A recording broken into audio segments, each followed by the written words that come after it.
On your Monday morning. Welcome in. It is the Extra Point and Gamecock Central Takeover. We are live at Firehouse Subs, West Columbia location, right here on Augusta Road. Come by and see us. You know the drill. We're going to be out here from 9 until noon. Hopefully you can come by and hang out with us, and we can maybe try and act as your therapist today because, my God, I think we're all going to need it. We all know what happened on Saturday, 31-30 loss to the number 3 team in the country. Before we get anything started here, by the way, Tyler Head, Jack Veltry, Chris Clark, Wes Mitchell, probably getting some coffee. He'll be along with us here in a little bit. No, remember, Wes is out today. Oh, Wes is out today. Well, what a day for him to be out then. What's his excuse? It's like he planned it. I don't remember him saying he was going to be out today. He did. Okay, either way. Can't confirm. I'll vouch for Well, Wes. then it's just the three of us, and we have a lot of things to break down today. Tyler Head, Jack Veltry, Chris Clark along with you. Let's just go back to Friday, right? If I could have had a crystal ball sitting here doing the show, and I said, guys, I got the final score. I have no other context but the final score of the game, and I told you Carolina loses 31-30, your reaction would have been what? Dang, another close call in a season that's been filled with them. You probably come away, again, no other context, no box score, no play-by-play, no watching the game. If you just woke up on Monday morning and said, oh, gosh, they lost by 1, like, you're not happy. Sure. So I think you got to remember, like, the fan base is always going to be split on just about everything. There's going to be different opinions. And so some people may have said, wow, Texas A&M playing as good or better than almost anyone in the country. They haven't lost yet. They're number 3. You're going on the road. You've been struggling all season. Some people would have taken the approach of, wow, they kept it within 1. And some people, quite frankly, may have played the moral victory card. I know a lot of people don't like that. Other people would not have taken the moral victory card, and they would have been frustrated by not breaking through and the pain of another loss. But I think the theme is, like, it's not losing that game by 1. Mm-hmm. It's how it happened. And that's been the difficult part to digest from all this for everybody. Jack, what would your reaction have been given the score on Friday? Well, I think most people would have taken it, right? I mean, there are no moral victories. You still are 3-7, and you're not going to a bowl game because of that. But I think you take it because it's like, oh wow, 30 points, like that's foreign around here this season at South Carolina. Like, Carolina just does not score points like that. So you assume it's a good day for the offense, and things went pretty well, but just came up short in the end against a really high quality team. So, I mean, you don't take it because they ended up losing the game, but it's like, okay, like something obviously changed during that bye week, and it led to better results. Now you try and turn it into wins here, but given that we do have context from this game now. And you're right on that for the first half, because it did look like things had really changed. It looked like things had taken a 180 from where you were offensively. Everything was working. And then again, defensively, you were holding them down as best you could in that first half. There were also a lot of mistakes that A&M was making, which we'll get to those, but you played about as efficient of a first half of football as you could have played. And we all know the stat now. In the past 20 years, SEC teams were a combined 0-2 for 86. When down by 27 points at halftime. Well, now that number moves to 1-2 86 with the comeback that A&M had in the second half. Yeah, if you think about last year's A&M game, right, at home, game that South Carolina ends up winning by 24 points, 44-20. That game, South Carolina gets off to a good start, and A&M comes storming back, like they make their run, which you figured they would. Gamecocks, I think, get the field goal before the half in that game, and it's tied at 20 going into the half. Then Carolina comes out in the second half, dominates, reels off 24 straight points, and you end up winning.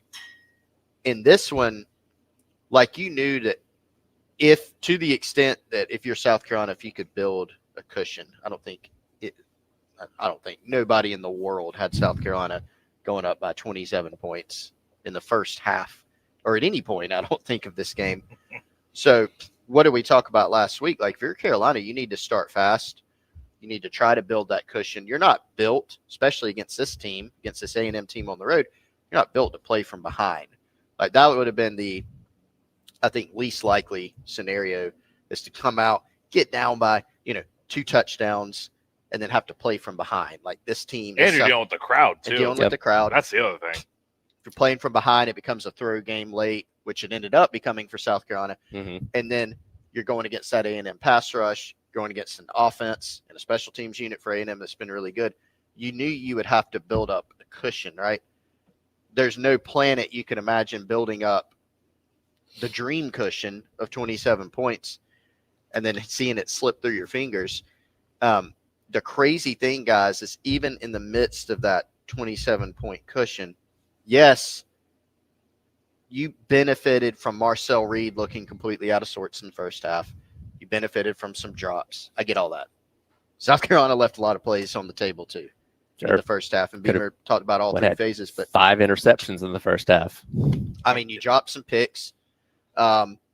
You didn't score touchdowns. Had 3 field goals. 3 field goals. One of them should have been a touchdown. Though, if you remember at the end of the first half, Mismanaged once again. Mismanaged with the situation, but also Lenore Sellers, we'll get into him plenty today, he's got to make a better pass to Brady Hunt because it was completely behind him, one-on-one in space. If that pass is a little bit more out in front of him instead of behind him, he's probably scoring a touchdown at that point, and Carolina would have been up, what, by – because it would have been 34-3 if you score a touchdown there.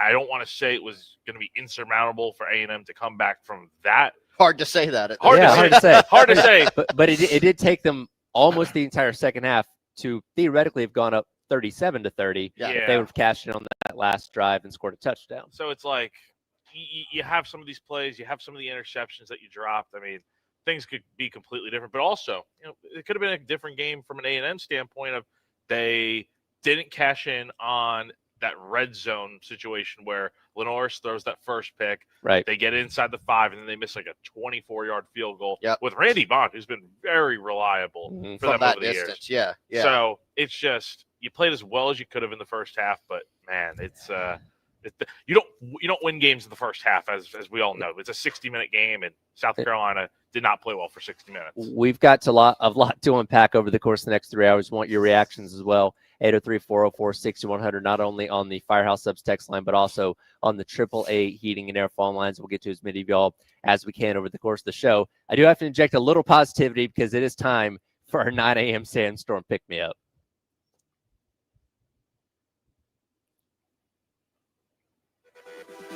Time to get hyped. Here's your 9 a.m. Sandstorm, sponsored by George Sink Injury Lawyers. Just call all nines. Oh, it is time for your 9 a.m. Sandstorm Pick-Me-Up, brought to you by South Carolina's largest injury law firm, George Sink Injury Lawyers. If you've been hurt in the car or at work, call George Sink now at 803 all nines. And guys, honestly, that might be where the positivity ends for the next 3 hours. I have to do that. Appreciate our friends over at George Sink Injury Lawyers, but there's not a whole lot of positives to take away from what we saw on Saturday. If you want to add even more fuel to the fire of the stat of now teams since 2004 in the SEC being 1-286 when down by 27 points at any point during the game, our guy Cole Kublik added some more context to this. It's the largest comeback in school history for A&M, the largest comeback win in FBS this season, the largest comeback win, again, by an SEC team over conference opponents in 20 years, the largest home halftime deficit by any AP-ranked team versus an unranked team over the last 20 years as well. It just keeps getting worse. Yeah. Talk about a way to sum up how bad that game was. And it's like it shouldn't have even been that way because a good team would have up 30-3.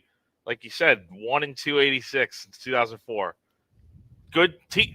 You don't even have to be a good team. You just got to find a way to put that game away. All it would have probably taken is one more good drive by South Carolina's offense or one more stop on defense, and you probably win this game. But alas, you played well for 30 minutes, and I know Shane Beamer said there was no celebrating, but we're gonna get to that. Don't worry. Yeah, I can't help but feel that the Gamecocks got a little bit ahead of themselves, maybe a bit conservative. They're never going to publicly admit that they felt they were aggressive, which at times, okay, sure, but I can't help but feel like, okay, 27-point cushion. In the back of your mind, you're probably like, you don't want to say it, but you're like, I think we got this thing in the bag. feeling good about it going to halftime, and then you let A&M score first, and then you don't respond, and you turn the ball over on downs. It's like, oh no! And I'm sitting in that stadium like, I got that feeling in my stomach, man. Like this is not gonna go well. I think early in the second half, I mean, there were a lot of key plays in that game, first and second half. But when you start thinking about the second half and the path that was open for A&M, you come out, A&M obviously on their first drive, there's a high sense of urgency for them to go score because they're down four scores. Four scores. Yep. And so they're coming out, they're playing with some tempo. Carolina has a good, puts together what looks like could be a stop. You got a 4th and 12. And again, given how the game went, you can't say, well, if you stop them there, the game's over. But at that point, if you get that stop, some times come off the clock. I don't know how many, 3 or 4 minutes. You're at midfield too. Midfield. I think they scored at just under 11 minutes to go in the third quarter. Yeah, so let's say 3 minutes are off the clock. Yeah. Just stay conservative, and you still would have come up empty if you're A&M, and then Carolina has the ball, like you said, Jack, in good field position. At the bare minimum, if you don't turn the football over, you're punting and maybe pinning them deep. And speaking of pinning them deep, a 99-yard drive by A&M later because they're on the 1. They immediately get out of there. But, the 4th and 12 was obviously a big one. You had a chance to get Marcel Reed down. You miss a tackle. He converts that. They go on and score. And now there's a pathway, to being able to believe instead of shutting it down immediately. And then for Carolina, obviously another situation. You've got a 3rd and 2. I think on your side of the field, I think they were on the Gamecock, or they were on the A&M 46 or the South Carolina 46. Either way, they're right near midfield. They're in great field position. You got a 3rd and 2. You convert that, same deal. You can keep the drive going. You can eat clock. Even if you just converted that and then you go conservative, which I'll take the stance, guys. I really don't think, looking at the play calls, that they did. I really don't. It's not like they came out and ran the football every single, let's just eat a bunch of clock. They're taking the play clock down. They're still throwing the ball. 3rd and 2. You've got 2. Actually, they weren't on the 46. I got that wrong. They were at like the 30. You're talking about South Carolina, South right? Carolina. Yeah, they were at the A&M 30. They're at the 30 because the wind's kicking up. Yep. Yes. So you're thinking you got 2 downs to maybe put the game away if you go get it instead of kicking a long field goal. Run to Matt Fuller. You get a yard. Now it's 4th down. You get stuffed. And then A&M gets the ball back. Another score. So again, lots of key plays in this game. But when you start reverse engineering, how they got it done and some of the plays that you weren't able to make happen, the Marcel Reed 4th and 12 ended up being big on the scramble. And then the inability to get 2 yards in 2 plays on 3rd and 2, those really, really hurt. A lot to unpack over the course of the next 3 hours. Again, we're out here at Firehouse Subs in West Columbia on Augusta Road. Come by and see us. Store opens up at 10 as always, and we'll try and help you through processing what happened on Saturday with Carolina's loss. We'll get to some of you on the AAA Heating and Air phone lines coming up next as well as the Extra Point rolls along. Tyler, Jack Beltry, Chris Clark on your Reaction Monday here on The Game.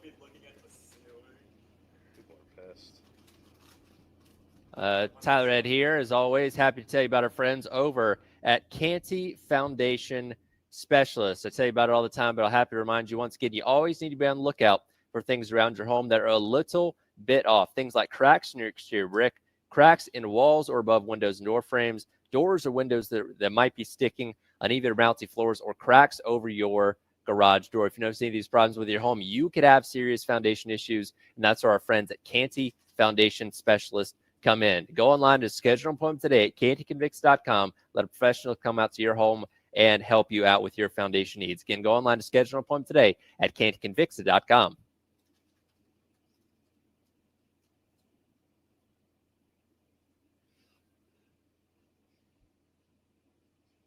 Kale, what live was that supposed to be?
All right, welcome back in. Extra Point, Gamecock Central Takeover. We're live at Firehouse Subs here in West Columbia.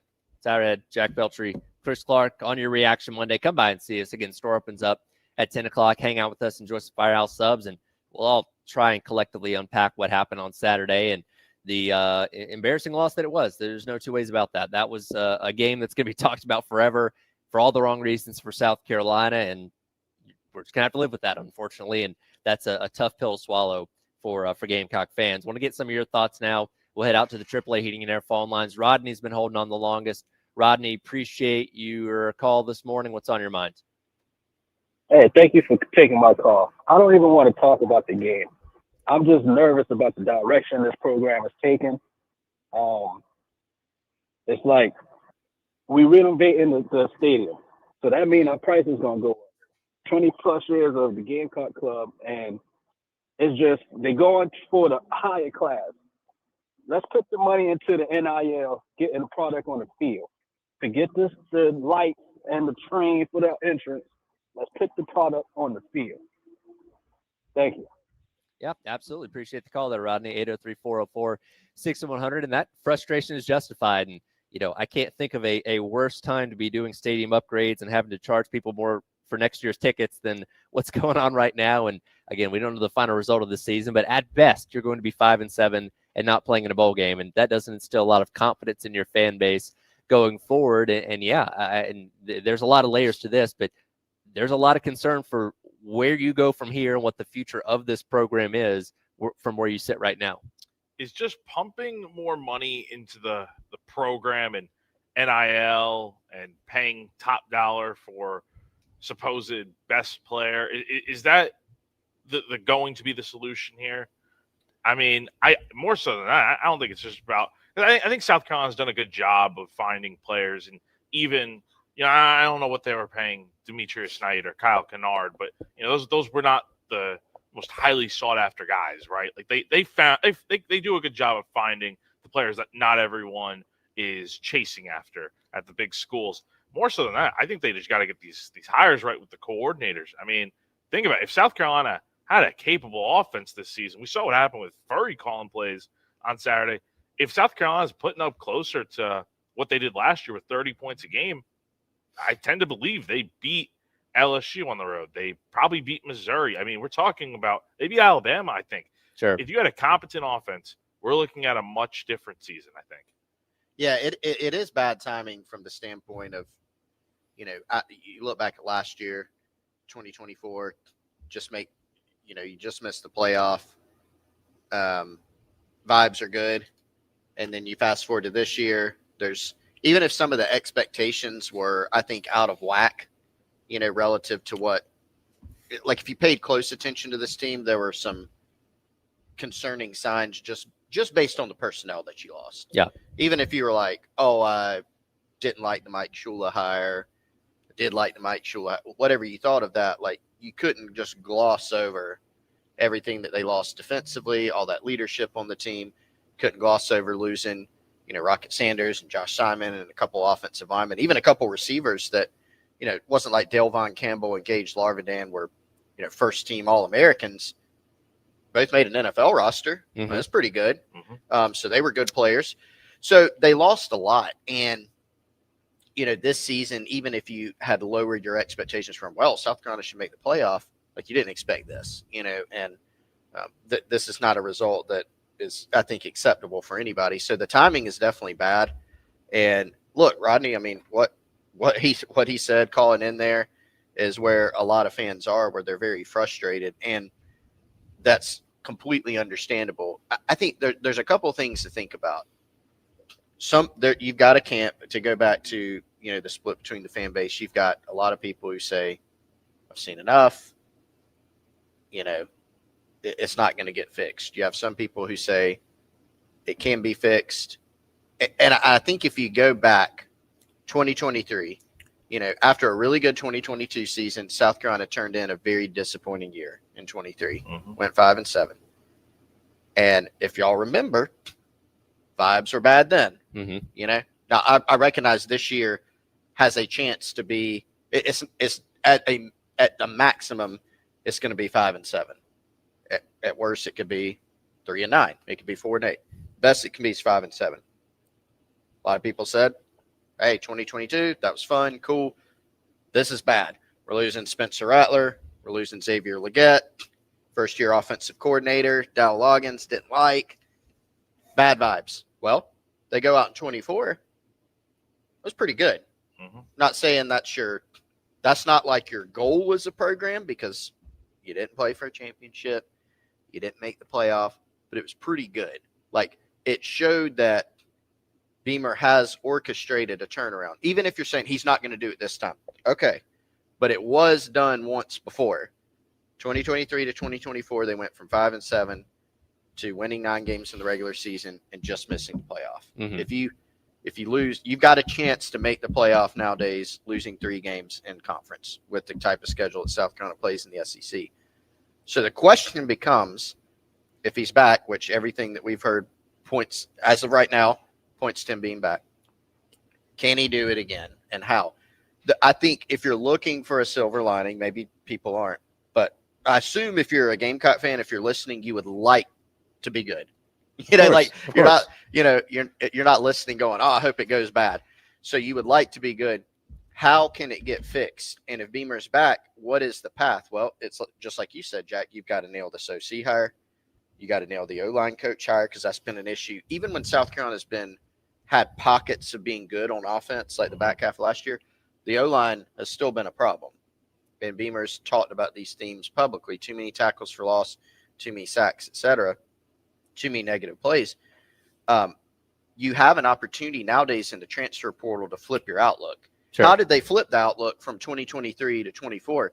A lot of it was those guys you mentioned, Jack. It was Kyle Kennard, Rocket Sanders, Demetrius Knight, keeping guys on your team who were really good players who continued to develop.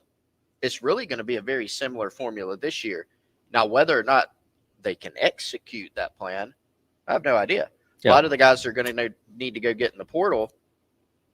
Everybody else is going to be trying to go get too. Mm-hmm. So I do think that, no matter what, no matter who the coach is here, South Carolina does have to invest in NIL. A lot of coaches around the country, I think this is worth pointing out. Luke Fickell, he's being brought back with a renewed investment in football and NIL.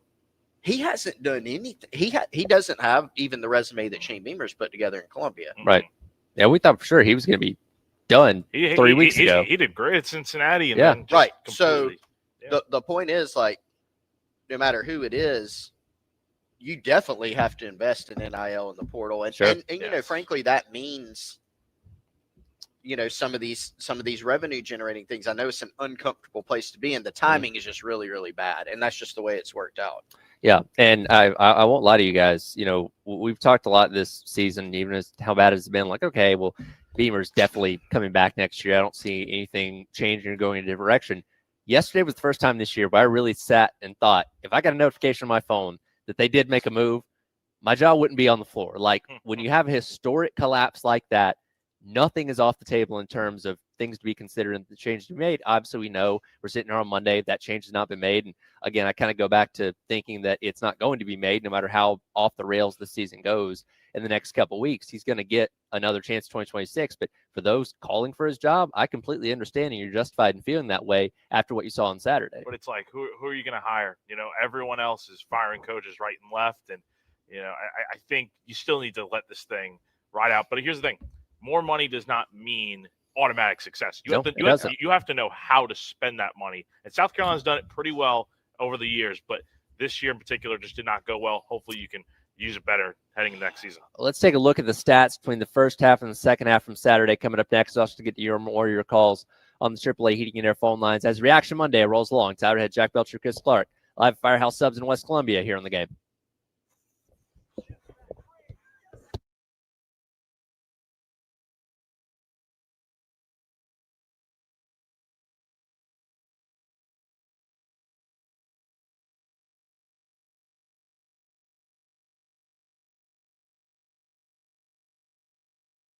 Just in, AAA Heating and Air continues to dominate the Midlands with the best HVAC replacement options around. With guaranteed financing, 12 months, no payments or interest, and a 15-year parts and labor warranty, they are setting the standard for new system installations. But did you know they also have great deals on repairs? That's right. If your system is broken and you're short on cash, AAA Heating and Air can still help you out. They offer up to 12-month payment plans with no credit check required on repairs. So all you need is a valid bank account, and that's it. So don't delay. Give AAA Heating and Air a call today at 803-677-1500. Again, the number to call them is 803-677-1500. Tell them that you heard about them on a 107.5 The Game. Whether it's a replacement or repair, they've got the deal that you need.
All right, welcome back in. Extra Point Gamecock Central Takeover.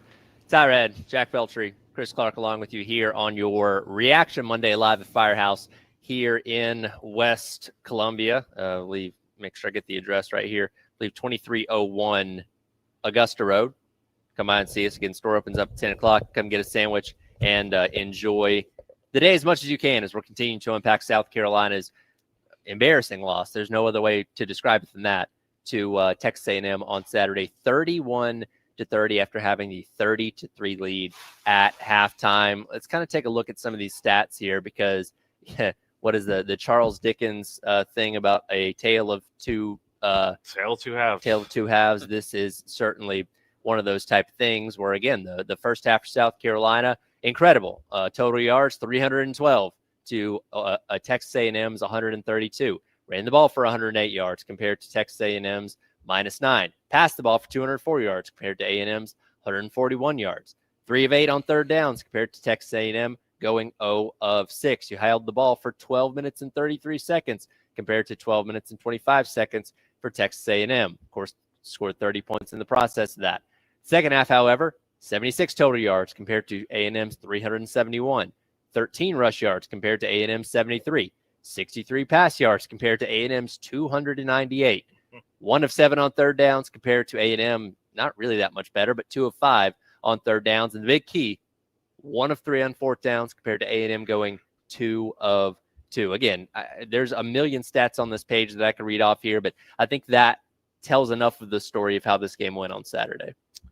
You had opportunities to really put this game away, as we said, going all the way back to the first half, where you drop an interception here, you drop an interception there, and then you can't convert in the red zone on 3 different occasions and get field goals. Yet you're still up 30-3 at the half, and that was the best half of football I think South Carolina's played all year. The way they affected Marcel Reed was just tremendous, with Vicari Swain having 2 interceptions and the offense really just humming at that time. But totally different story in the second. It's just, I don't know what happened other than the fact that A&M just played better. It's just like everything that South Carolina did well in that first half, it's like it was just completely washed away or forgotten about.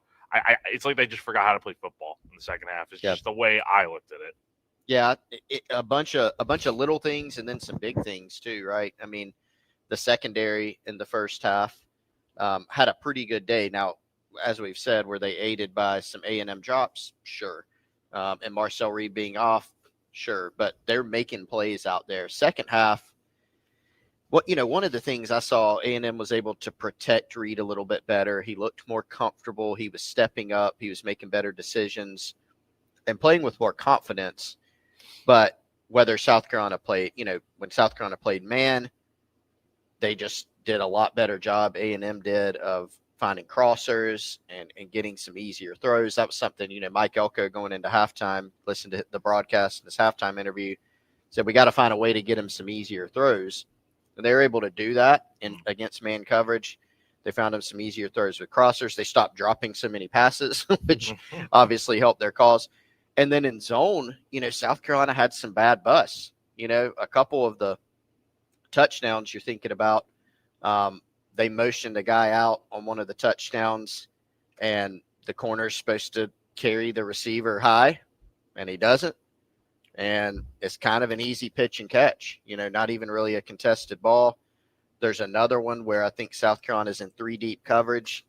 Throw a deep ball right down the middle, 3 deep. If you're not familiar, means you got 3 guys deep. They didn't have one, Guy gets past, got your eyes in the backfield, not carrying the receiver down the middle of the field.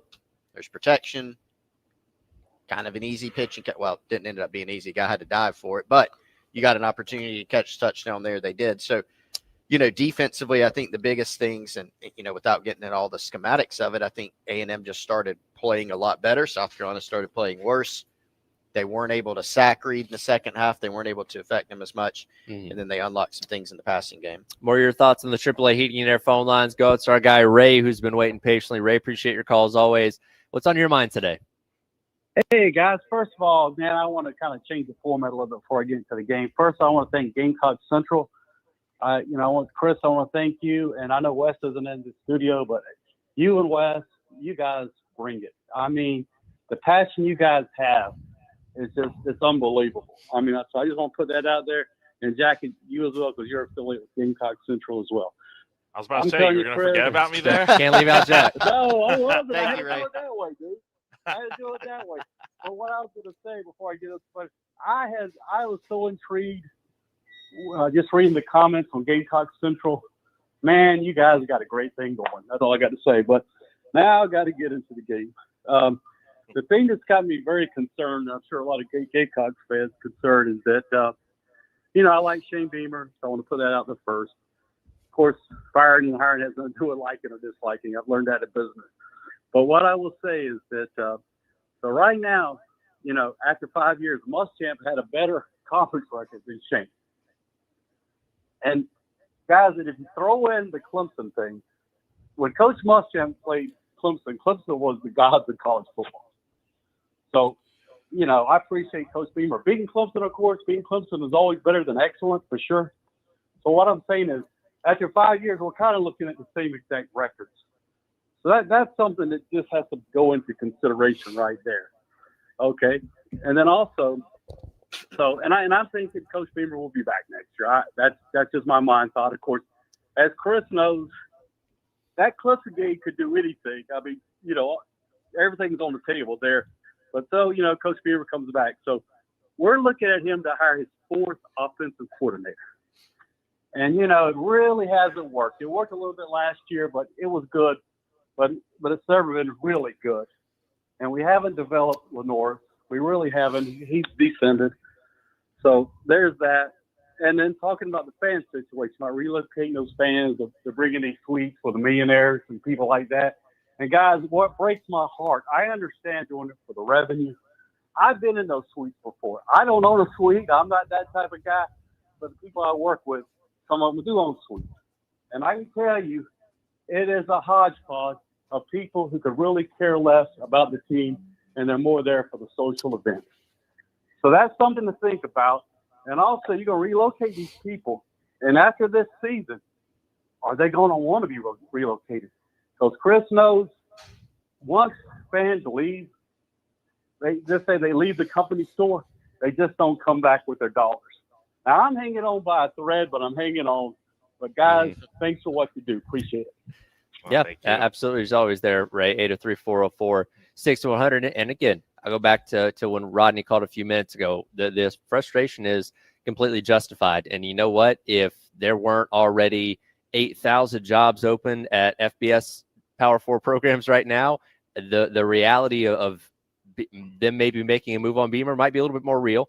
Again, I don't think it's going to happen. But when you have the collapse like you had on Saturday, nothing's off the table, or in terms of what could happen. And college football this year has proven us that, even shocking moves can be made. Again, I don't think it's going to happen, but if things continue to trend in the wrong direction in these final two games, you just never know. I get it. The buyout's really big and all that kind of stuff, but everything has to be examined when the program is in the position that it's in. As of right now, it starts at the top of Shane Beamer, goes through assistants, goes to players. Everybody is held accountable when you have again, I go back to the word embarrassing loss like you had on Saturday against A&M that makes the entire program look bad. It does. But take out the fact that they're missing a bowl game. That's completely besides the fact. It's more so embarrassing. And I think coming into the day, nobody expected South Carolina to even be competitive with A&M, right? None of us in staff picks had South Carolina winning this game, and it wasn't even close, most in cases. So nobody expected it to happen. It was similar that way with the Alabama game, where nobody expected it, and then you play really well, and then you come up short. But guys, I'm going to be honest. I think this is the worst loss of Shane Beamer's tenure at South Carolina. I feel like we've said that a lot this year. And people wanted to disagree about the Alabama game because you weren't supposed to win that game. And Alabama's a really good football team. But when you're up 30-3, the odds of you winning that game are like, I don't know what the ESPN little, It got up to 98% at one point. That was your highest win probability. It's just like, there's no way you're going to lose that game. But then you got South Carolina fans, and even in the press box, I mean, everyone's like, okay, South Carolina played really, really well. Yep. But mean, people that have seen this team for a long time know, like, no lead is ever safe. And that's exactly what we saw on Saturday. And Yep. I think it goes down as the worst loss for Beamer. We got a lot more of your calls to get to coming up as a wrap-up hour. Number one, stay on the line if you are holding. It is the Extra Point and Gamecock Central Takeover. We're live at Firehouse Subs in West Columbia, going until noon here on the game.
Is the Extra Point Gamecock Central Takeover live at Firehouse Subs West Columbia. Tyred.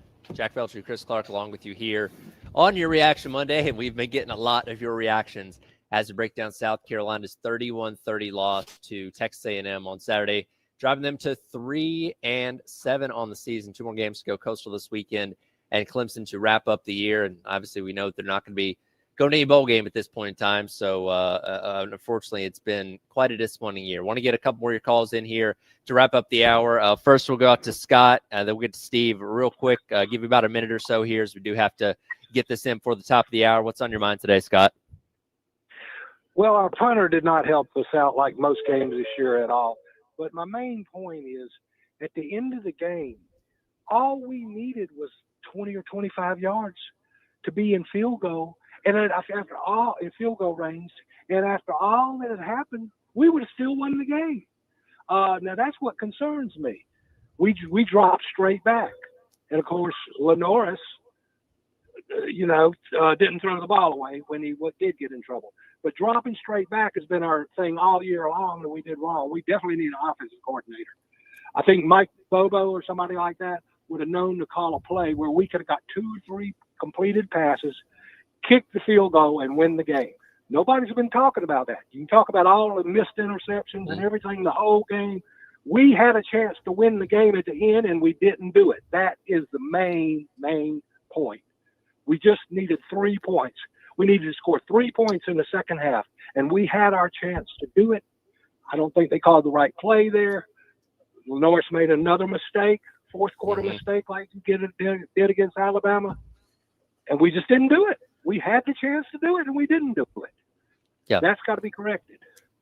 Yeah, absolutely. Appreciate the call there, Scott. Real quick, let's get Steve in here as well before we wrap up the hour. Steve, what's on your mind? Hey, gentlemen. Yeah, listen, I'm not going to dissect the game or anything like that or whatever, because I'm exhausted from the weekend from doing that. I just say 2 things. One, I think that the whole turning point in the game was I think it was 4th and 12. At the beginning of the second half that A&M made at midfield, that made me feel like, oh boy. I knew they were going to punch us, but that made me, I don't know, that crept the doubt into my head when he scrambled and got the 4th and 12. And giving away my age here, I'm 54, and the average lifetime of a South Carolina coach is 5.5 years in my time. I just think we need to do something different, whether it works or not, and give a guy, give him some more time. I mean, what the hell else can we do? I mean, you can't build a program on having coaches for 5.5 years over a 54-year period. Anyway, guys, I always enjoy the show. Y'all take care. Yeah, absolutely. Appreciate the call there. 803-404-6100. We'll get in as many as we can over the course of the show. And I think, Chris, you brought up this point a little bit earlier, going back to Scott's call there a second ago. With everything that went wrong in that second half, everything that had gone A&M's way and not gone your way, you still had the ball. You were down 1 point. You just needed to get it at least into field goal range to give yourself an opportunity to maybe win the game at the buzzer. And yeah, it would have been an interesting reaction today, but we still would have been talking about a win nonetheless. And once again, and this a lot goes to Sellers too, ball's in his hands, either not getting rid of it or making the wrong decision. Why are you not at least throwing the ball on 4th down to give yourself some kind of chance? Because guess what? You're turning the ball over either way. Why run out of bounds with it? Why not fling up a prayer and see what happens? That you have nothing to lose at that point. Well, you got to think about earlier getting to that point. You had to have a Herculean effort by Nick Carver on a 4th down. Great catch. Got injured. Fortunately, had to spend the night in College Station at the hospital, but fortunately he's back in Columbia in the building and doing fine from what Beamer said. But then you get to a situation where you call, and that's another thing. Jawarn Howell starts the game, has 4 touches, 3 carries, and a catch, has 39 yards. That's it. The 4 catches. That's another thing you're kind of, I think, dissecting after this. You call the screenplay, you get 9 yards, good play. Now you're in business to where, as Scott said there, you need 20. Now, I don't want to guarantee, it's not like you field don't goal know if doesn't it's going kick to make itself. You're right. And windy conditions that day. But the point is, you do have a chance. You got 2nd and 1. The playbook's open to you. There was a guy open on that play. Got to get rid of the ball. And that's one of the biggest mysteries from this season that I don't know that we'll get an answer to this season. Maybe we won't get an answer ever. ultimately you have to put it on the staff, right? Yeah. Of Yep. why does this keep happening, taking sacks at the worst possible time? It's just You- it's crazy. I mean, you could say call a different play, but they dialed up a play where somebody was wide open. Like if you're Yeah. talking about dial up a play to get something, you had something. The protection was actually fine, Yeah, protection was not an issue in those cases. and the ball doesn't come out, and then you take a sack, and then you take another sack, and then you run out of bounds, and it was just the worst possible outcome. So I don't have a great answer for it, but you're right. I mean, as bad as everything went in that second half, you still had a chance. Couldn't get it done. Yeah, I want to get to what Coach Beamer did have to say about Furry's offense because there were good things in the first half, not so good things in the second half. We'll kind of compare those as we continue on here. Again, more of your calls, more of your text messages, 803-404-6100 as we continue on. It is the Extra Point and Gamecock Central Takeover live at Firehouse Subs in West Columbia. Store opens up in about 5 minutes. Come by and hang out with us as we try and make sense of what happened on Saturday as your Reaction Monday rolls along here on the game.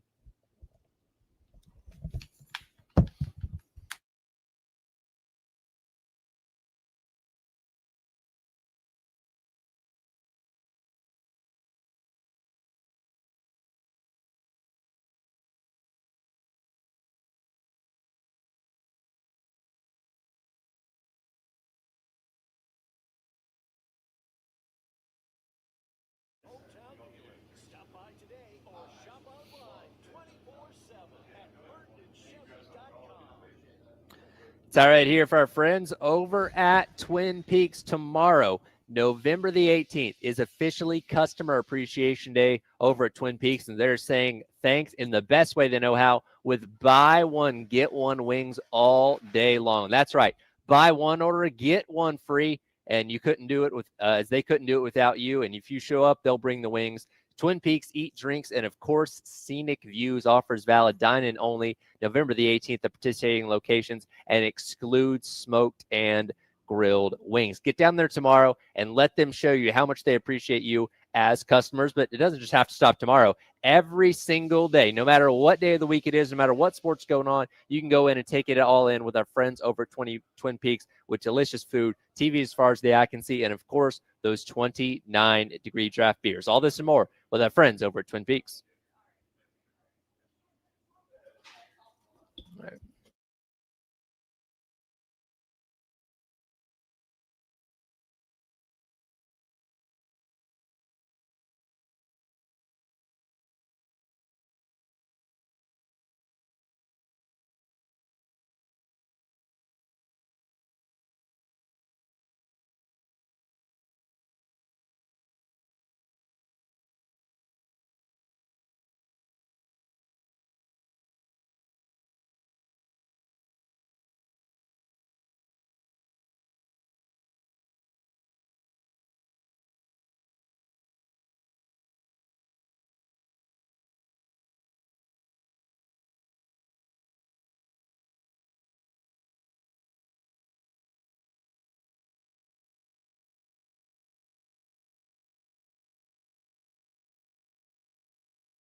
All right, welcome back in. Hour number 2, Extra Point and Gamecock Central Takeover. Tyler Head, Jack Belcher, Chris Clark with you here on your Reaction Monday live at Firehouse Subs in West Columbia. Stores open. Again, come by and see us, get a sub, and maybe help, put some of those sorrows away from what happened on Saturday with Carolina falling to number 3 Texas A&M after having a 30-3 lead at halftime. And again, being the most talked about thing in college football this weekend for, quite frankly, all the wrong reasons. I thought coming in here on Monday, our main point of conversation was going to be the Furry offense, how different it looked, what was good, what was bad, and all that, which is a part of the story of how this game unfolded. But obviously, blowing the lead is the bigger deal here. And again, in the first half, you had 312 yards, had 23 offensive points, which was the most they'd scored offensively this entire year. It looked good, right? It looked like Sellers was playing with confidence. They were scheming guys open really well. You had a little bit of things going on the ground. All that seemed to be going great in the first half, and then it went sideways. Let's hear what Coach Beamer had to say. Cut number 10 here, Kale, about Furry and his first game calling the offense. Yeah, I thought they did a nice job. I thought they put a plan together to give us a chance to go be successful. Really, we're clicking and doing a lot of really good things in the first half, and then in the second half, for whatever reason, we just we weren't able to keep it going. Give A&M credit for that. Certainly some calls we'd like to have back. Certainly some execution we'd like to have back. And but overall, I thought they did a nice job of putting a plan together. And Beamer was asked in the post-game presser as well if he thought the play calling offensively was conservative in the second half, which said he didn't think so. But there was definitely a difference in what you saw offensively first half to second half. And one thing yesterday when I went back and watched the game, as I was charting these kind of things, there was a lot of pre-snap movement in the first half. And our guy Will Helms last week on his analytic breakdown talked about how that wasn't being featured as much in the offense this year under Mike Shula. First half of the game on Saturday, they really were aggressive with it. They had pre-snap motion on 53% of their plays. So 20 of the 38 plays they ran offensively in the first half that I saw, they had pre-snap motion. Now, that could be off by 1 or 2 because there were some times where they would cut right before the snap so you wouldn't see everything that happened for the play. But I saw 20 examples of that through 30 plays in the first half. Second half, though, 26 plays, only 8 times it was done. So you didn't do that as much in the second half. And the most glaring thing to people, you weren't using Jawarn Howell and Matthew Fuller nearly as much in the second half. Those guys did show you some good things in the first half. Matthew Fuller, after the first drive of the second half, no touches. Jawarn Howell, 1 touch in the second half. Both those guys showed you some promise in the first half. So I don't know if they ran out of plays or they were just trying to go through the Rolodex plays they had, and those guys weren't featured as much anymore. But, clearly there's a difference in the way the game was called in the first half, not even getting into what happened on the 4th down play either. We'll get to that in a second. But there's a difference in what happened in the first half and second half offensively. It was night and day. So you said 53-ish percent? 53% pre-snap in the first half. I'm bad at math. So second half, that would be what, 30-something percent? 30%, so it went down yes. a little bit, yeah. Well, and I'm looking at, you got some other stats pulled up here. I mean, a big difference between the first and second half. Look at half one for South Carolina. 11 rushes, 68 yards. That's 6.2 a carry. You take that all day. And then you go to the second half, you have 15 rush attempts, 13 yards, which is, again, I'm bad at math. It's less than 1 yard a carry. So that's a big difference. So, I think one of the things that we saw was A&M did a much better job in the second half, whether it was a schematic adjustment or they just started winning more. Answer is probably both of those things, is they were blowing up plays in the backfield. I think one of the, trying to think back to the first half, but one of the things we saw them do a lot in the second half when they started having more success was they were flying a safety down into the box to help against the run.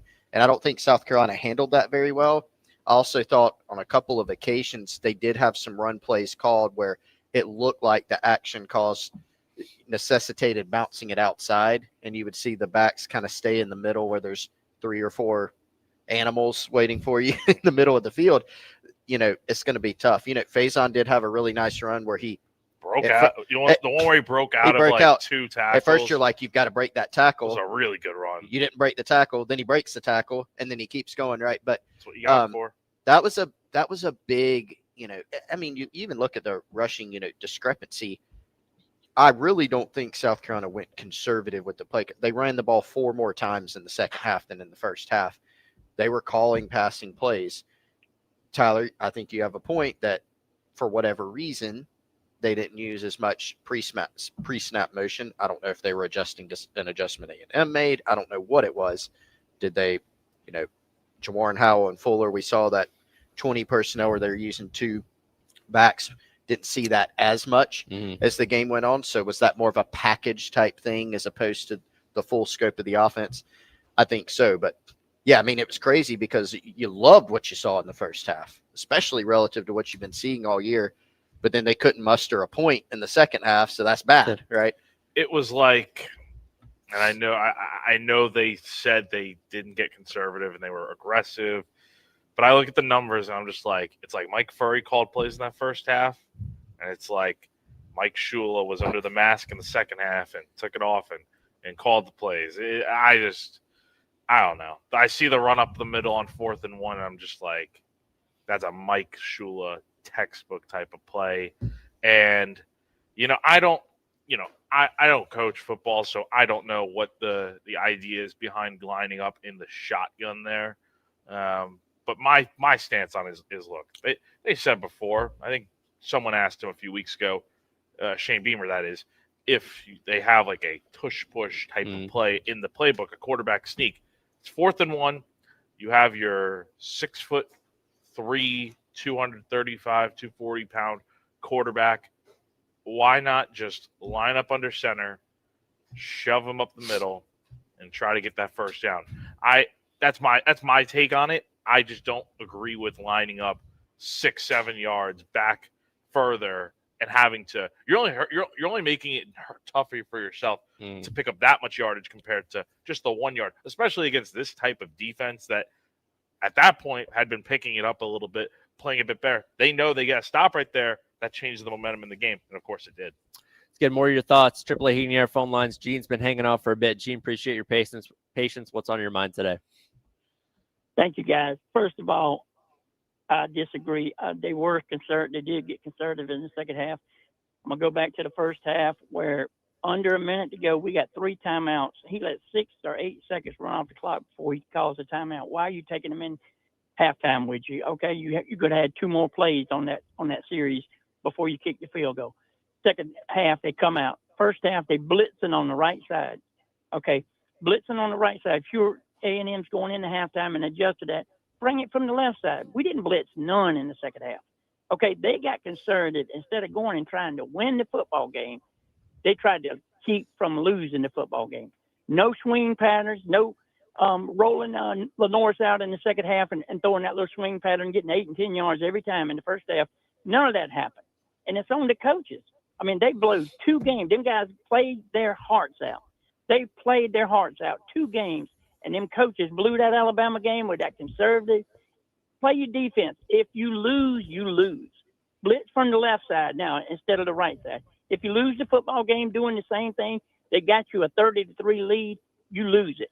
But don't go away from it. I'll hang up and I'll listen to y'all guys.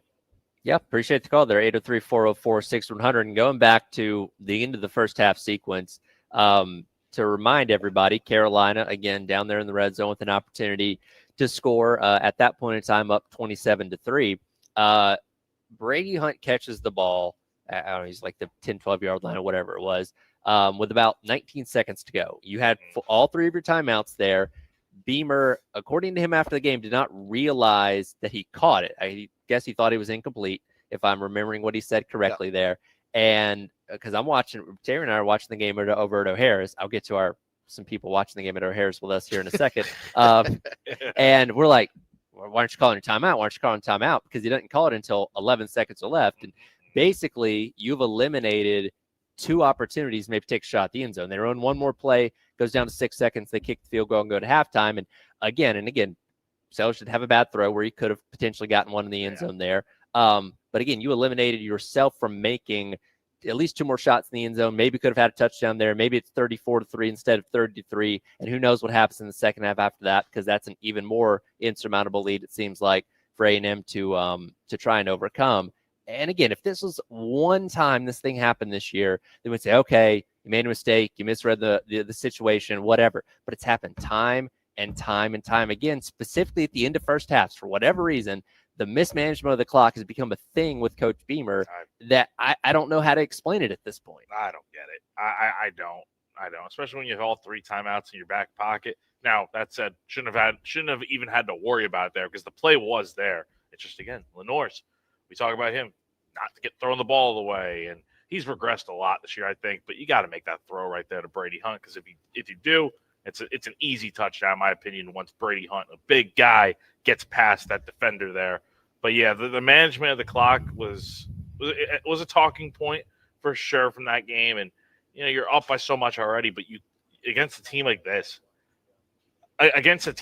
you really got to go ahead and try to put the game away. And you think up 30-3 you did, but when you look at it, oh yeah, you kicked 3 field goals and did. So that's the issue there. Even if I think there's a good argument, I think the caller brought up a really good point there. It's not like you have one timeout. Yeah. Where you're like, okay, if I burn this and I kind of misread the situation and I burn it, like that's it. You've got all 3.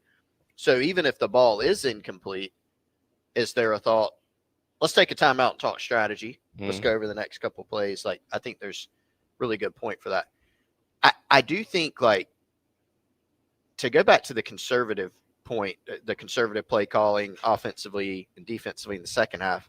Again, when I say they didn't go conservative, they didn't come out and just run the ball every time and play. That's what I mean by that. I'm not talking about the specific play calls. They did still, maybe they didn't roll out Lenore's enough in the second half. From what I recall, there was some of that.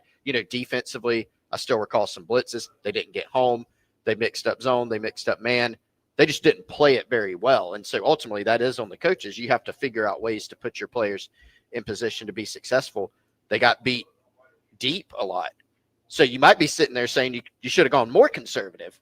Don't get beat deep, and so those things didn't happen. I just think, the whole like they played conservative not to lose thing. I don't really think they did that. You can pick out some individual plays. Yeah. Maybe you think on that 3rd and 1 they were talking about earlier, or the 3rd and 2 situation. They run the ball to Fuller, get a yard. They don't run Sellers at all. They run Fuller again. They get stuffed. Now it's A&M ball. When you got it on the 30, maybe on that 3rd and 2, if you're thinking you've got 2 downs, maybe you take a shot there. Totally. Maybe you got to play at you, right? So maybe I don't think it's conservative, quote unquote, in that situation to let's go run the ball twice to get 2 yards on 3rd and 2. Should the play call have been different? I mean, I won't argue with you there at all. I certainly think it could have been. I mean, what would you have run there, you think? I run Lenore Sellers. That's been one of the biggest mysteries to me this season. And look, I understand, you've had some trouble at center up the middle this season. B, A&M had really started blowing up the middle, but you still ran the ball in the middle. Oh, yeah. But to me, and there's been some issues with the center, you're not under center a lot. But when you've got a bye week, like one of the offensive adjustments maybe during the bye week and to prepare for A&M is let's figure out a way to work going under center and running Lenore Sellers. Sure. I mean, for me, I take my chances on that. I have the hindsight of being in the ivory tower and able to just, pick apart everything. But I certainly in short yardage situations, not just on Saturday, but throughout the course of the year. Yeah. I think you'd like to see more of that. More reactions to come. We'll get to some of your thoughts on the Firehouse Subs text line as well. And I know we got a couple more you holding on the AAA Heating and Air phone lines too. We'll get to all of you as we continue on with Reaction Monday. It is the Extra Point and Gamecock Central Takeover live at Firehouse Subs here in West Columbia. Come by and see us here on the game.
All right, welcome back in. It is the Extra Point and Gamecock Central Takeover. We are live here at Firehouse Subs in West Columbia. Stores open. Come by and hang out with us. We're getting some sandwiches made. Looking forward to that. Definitely want to get my hands on the Thanksgiving turkey sub once again, as everybody I've recommended that to that has tried it has told me they've absolutely loved it. Come And by. I know why. Drown your sorrows in gravy. Yes, absolutely need to. Listen, again, a lot of things to unpack from this game. I mentioned this a moment ago. I got to give a shout out to our guy Tyler, great name by the way, that was watching the game with us at O'Hara's on Saturday for our watch party. By the way, a great crowd at O'Hara's on Saturday. You wouldn't have known they were watching a 3-6 team, as the crowd was really into it and enjoyed everybody hanging out there. And there was 3 people sitting next to us at the table there next we were set up. One of the guys' name was Tyler. I can't remember the names of the other 2 people, but Tyler was into this game, right? Every score that happened in the first half, he's cheering, he's excited. And I watched him in the second half slowly have his heart broken. Every time A&M did something, I looked over at him, and at one point he just had his face in his hands. Yeah. And I really felt for him in that moment. So that was kind of a microcosm for all of the Gamecock fandom. I feel for all of you, and I watched him go through the emotions of that on Saturday. So Tyler, shout out to you for sticking it out the entire game. And unfortunately, did not go the way any of us wanted it to. Tyler from Columbia. Tyler from Lexington. Or Lexington. Yes. Tyler from Lexington. Yeah, that's how he'll be known. No Spartanburg. No, I don't think that's my other alias. Yeah. Which, hey, things keep going the wrong way for Dabo. I'll give him another call. Hey, they had a good win on Friday night. Listen, nobody wanted to win that game on Friday night, Jack. That game was They awful. actively tried to give it to the other team, and Louisville tried to do the same thing. Talk about just a 2 bad football teams. That was ugly. That was hard to watch. Harder to watch than Saturday, I would say. Yeah, that was pretty bad. Let's get to some more of these calls here on the AAA Heating and Air phone lines. Let's see. I believe Jeff's been holding on the longest. Jeff, appreciate your call. What's on your mind, man? Hey, guys. What a weekend. I think all I have to say is basically a culmination of what people have said here and there. But anyway, South Carolina, to me this year, I've only watched like 4 or 5 games, and I've seen 3 of the worst halves I think I've ever seen in college football from a somewhat decent team. And this was a culmination. This one Saturday was unbelievable. And I think it's time for a regime change down there. They, I mean, you know, people are saying, how could they have, you know, got a 30-3 lead in the first half, and how could they have won the game? They didn't even need to score another point in the second half. All they needed to do was get 2 or 3 more first downs in the second half, and they win that ball game. And they could not muster that up. It's pretty sad, and I'll close with this kind of. I'm sitting there watching the game with 3 of my buddies, and when A&M scored the touchdown and the first touchdown in the second half, I offered all of them 3-1. They paid me 3-1, and I take A&M, and none of them would take it. So people all felt the same. Can you believe that? Can you believe that's the worst bet in the world, and they still wouldn't take it? And but I think it's time for a regime change. It's not good. They, like I say, all they needed was 3 first downs and more first downs in the second half, and odds are strong they win that game. Anyway, thank you for your time.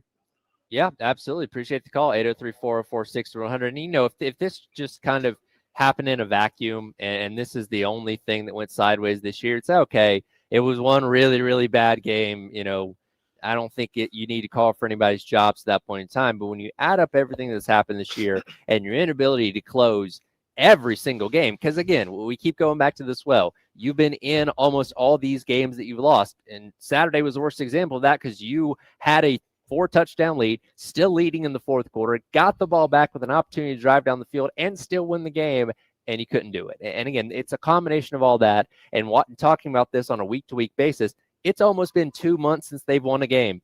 Kentucky at the end of September was their last win. By the time Saturday rolls around against Coastal, that'll almost be exactly 2 months since that game happened. That's why people are so frustrated. That's why people are calling for people's jobs like Coach Beamer. And again, I don't blame you for feeling that way. Again, I don't think it's going to happen, though.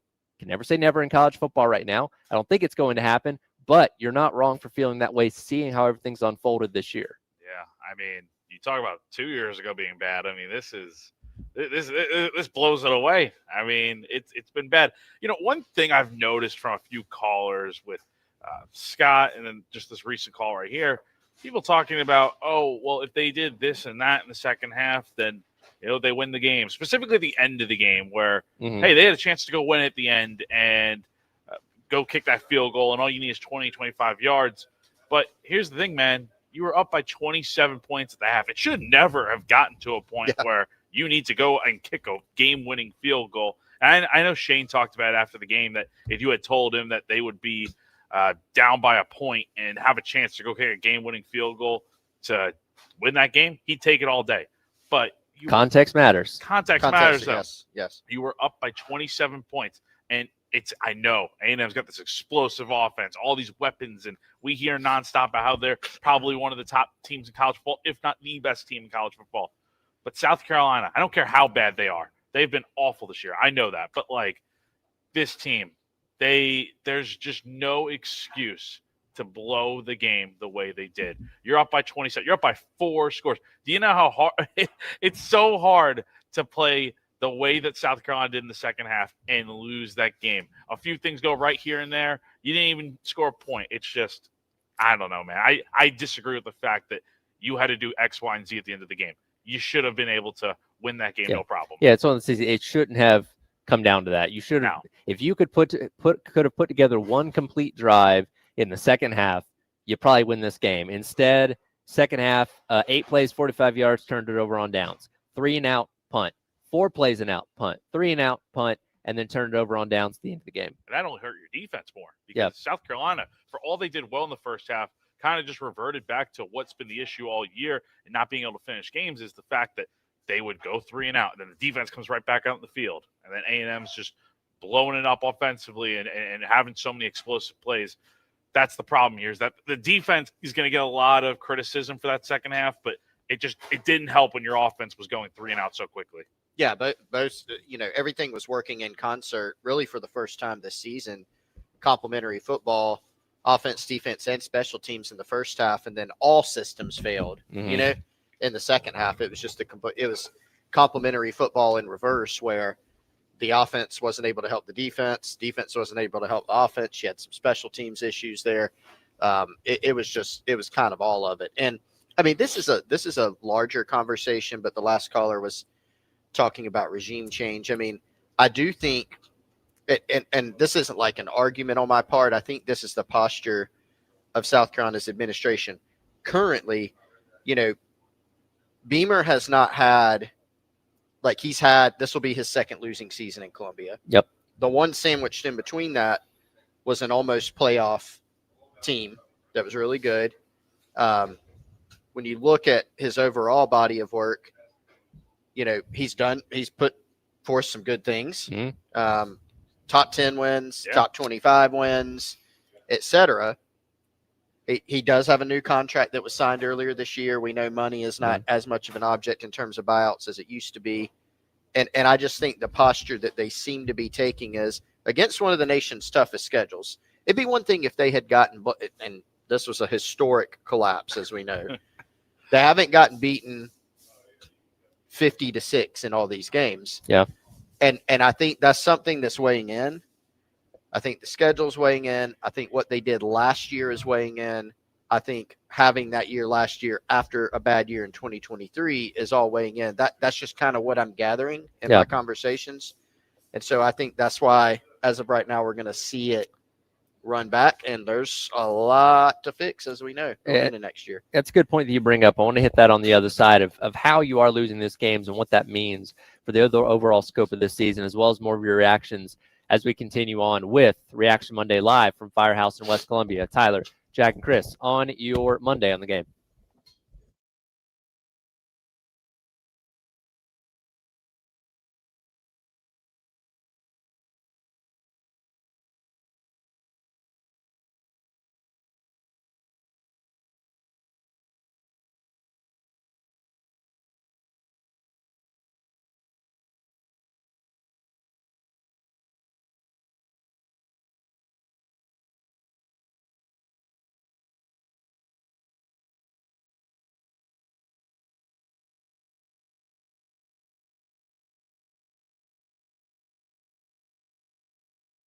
Everyone around here knows that AAA Heating and Air has the best HVAC replacement options for you in the Midlands with guaranteed financing, no payments or interest for 12 months, and a 15-year parts and labor warranty.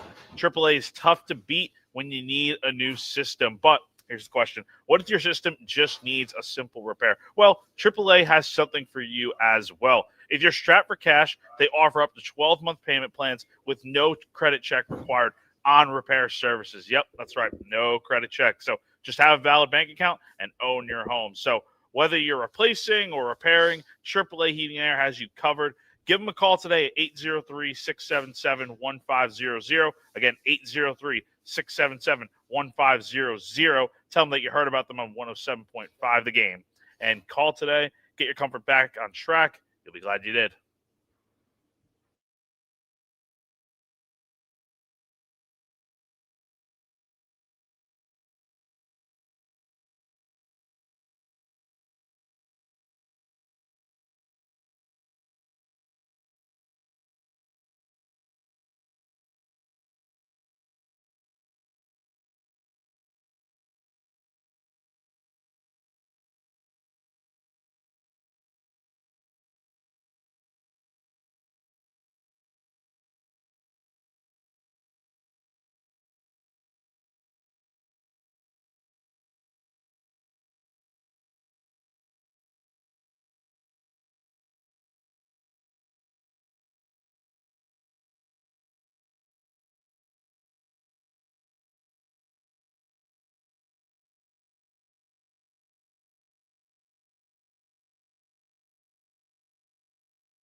Welcome back in. Extra Point, Gamecock Central Takeover, Tyler Head, Jack Beltry, Chris Clark hanging out with you at Firehouse Subs here in West Columbia. Store is open. Again, come by and hang out with us. We're in the Hobby Lobby parking lot here in West Columbia as we're unpacking what happened with South Carolina losing to Texas A&M on Saturday. And we got a texter. I figured this is going to get brought up at some point. Guys, don't overthink it. Chicken curse struck again. Oh, by the way, for you texter, because we don't have your name in our system, I'm putting your name in as Chicken Curse Guy because most of his texts revolve around the chicken curse. Here's the thing, though, about the chicken curse.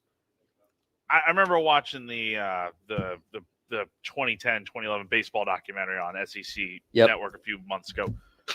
Wasn't it broken when baseball won the national championship? That was my understanding. Basketball? That was my understanding. Yeah, Chris, you're more well versed on this than we are. Is it? I think it's a cop out answer. Yeah, I agree with that. I do not believe in a chicken curse. Now, some people say, Chris, I've been watching Gamecock football a lot longer since before you were born, and they are absolutely true. You're absolutely right about that. So, yeah, I don't know, Jack. Is it sport specific? Do you have to break it for each sport? Maybe you have to. I mean, I guess football's not breaking it anytime soon, but I don't know. I mean, does football have to win a national championship for that curse to be lifted?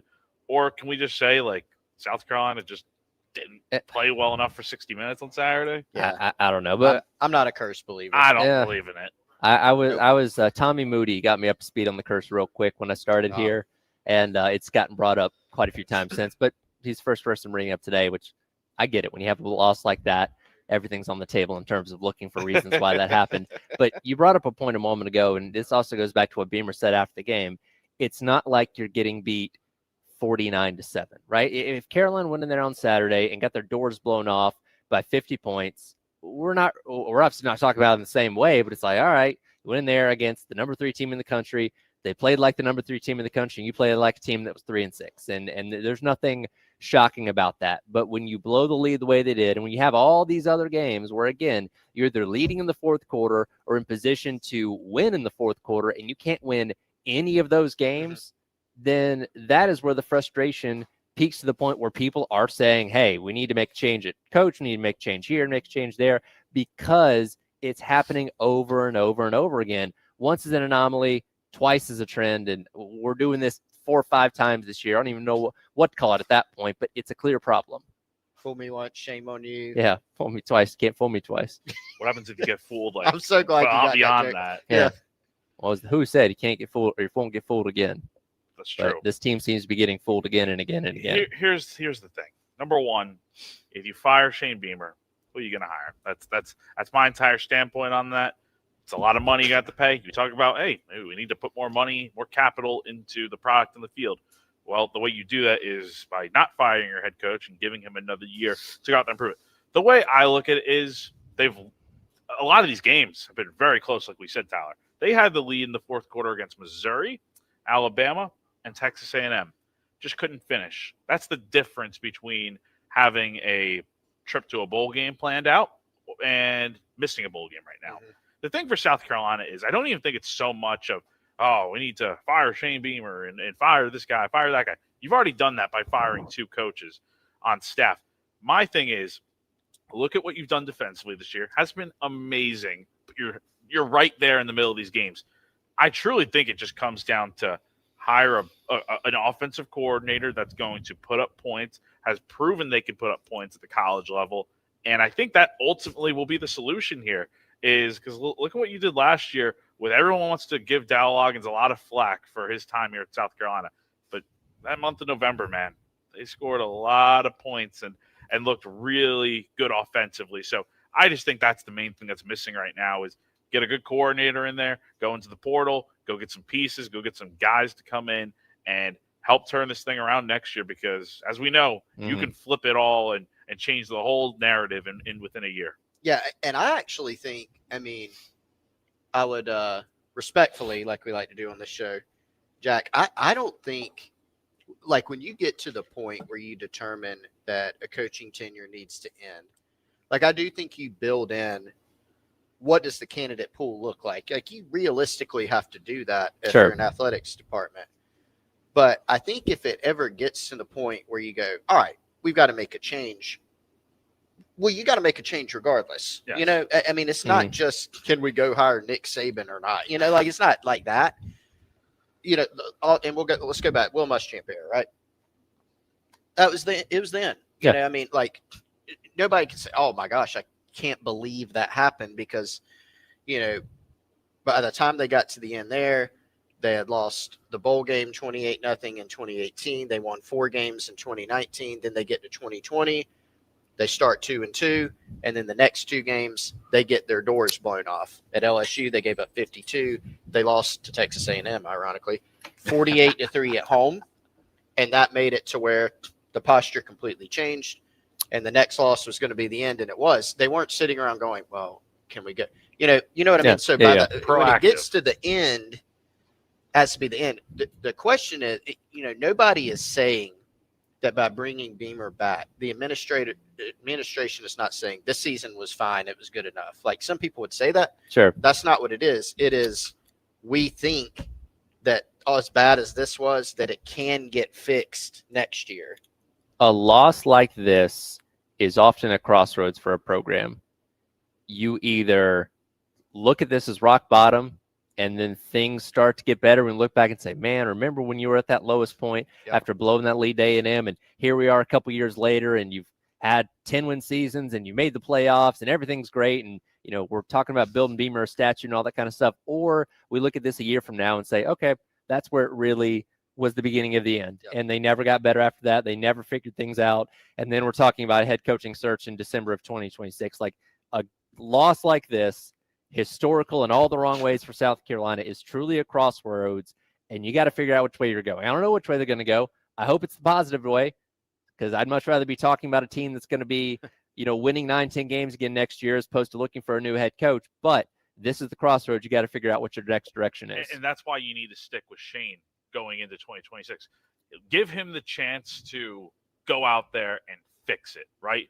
Because we've seen across college football, and again, even heading into 2024, they got good pieces in the portal, and it paid off, and they had a great season. So not to say that they missed out on every single guy, because there have been some guys that have done some good things this year, but let's be honest with ourselves. It's not the same type of product as last year in terms of success rate. So, you know, you just got to go out there, evaluate everything, make some changes to whether it's your system or obviously they're going to make an offensive coordinator hire, an OC or an O-line hire, and then bring in a lot of guys. Just figure out how can we make this thing better, because whatever you did in 2025 did not work. And if it doesn't go well next year, well, then that's a different conversation. But this is the chance here to remedy some things and get it right. Thomas and Dale, I know you're holding on. We'll get to you in just a moment as we wrap up hour number 2. Live Firehouse Subs here in West Columbia. Tyler Ed, Jack Belcher, Chris Clark. Reaction Monday here on the Game.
All right, welcome back in. Extra Point.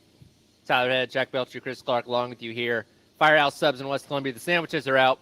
Delicious as always. Enjoying our time out here while also unpacking an embarrassing loss to A&M on Saturday where Carolina blows a 30-3 lead. We've been getting your reactions all morning. Want to get a couple more in here before we wrap up hour number 2. We'll head out to the AAA Heating and Air phone lines. And Thomas has been hanging on. Thomas, appreciate your call. What's on your mind today, man? Yeah. You know, when you play sports, no matter whether it's football, basketball, baseball, whatever, and you're up on a team, the key is you want to do that one thing to break their will. And I think, just my personal opinion, I think in that when the second half kicked off there, and we had them in whether it was 4th and 12 or 4th and 16, and they went for it, I think that was the play there that we should have made. And whether we go down and score 7 or score 3, that would have been a turning point where we would have broke their will. You know, you get a team down and they start questioning themselves. That's what you want. And you got to go for the jugular and break their will. And even after everything that happened in the second half, you couldn't have asked for a better scenario than what happened when the A&M fumbled the ball and we got it. That was our time also to go and win that game, and everything would have been a different conversation as well. Yep. No, man. Yeah, absolutely agree there. Let me slide in one more call real quick before we get to the top of the hour. Chris has been holding on. Chris, appreciate your call. What's on your mind today, man? Yeah, I appreciate you taking the call. My point would just be performance. Coach Beamer's getting paid as a top 20 coach in America. He makes a real good salary, and it comes back for performance. It's like, is that what we're paying for, to be known and be embarrassed, across the nation? What other coach in South Carolina history has given up a 27-point lead in half? I don't think that we've had another coach in our history that's done it. It hasn't been done in the SEC in 20 years. You know, we're on the wrong side of history here. And it comes down, we have to pull our emotions away and look at it and say, this is not what we're paying this kind of money for, regardless who says, well, we can't get rid of them, we can't fire them because who are we going to get? It doesn't matter. We're paying top 20 in the nation. It don't matter who we get. We can pay a high school coach and go 3-7, and possibly 4-8. We may go 3-9. I don't know that we beat Coastal. So anyway, that's my point. Is we're paying top dollar. We should get the results if you pay top dollar. Thanks, guys. Yeah, absolutely. Appreciate the call. 803-404-6100. And you're not wrong on that. When you have the season you had last year, you extended Beaver, and look, we all talked about it when that extension happened. Makes total sense. You had your best year of the Beamer tenure. Things look like they were trending upwards. You're going into a year where you have the opportunity to capitalize. You were, ranked 12th before the season started. Sellers coming back, Stewart coming back. This was supposed to be the year where you capitalized during this window, and we hoped maybe get yourself back to the college ball playoff, if nothing else, because again, you did lose a lot of good talent on defense.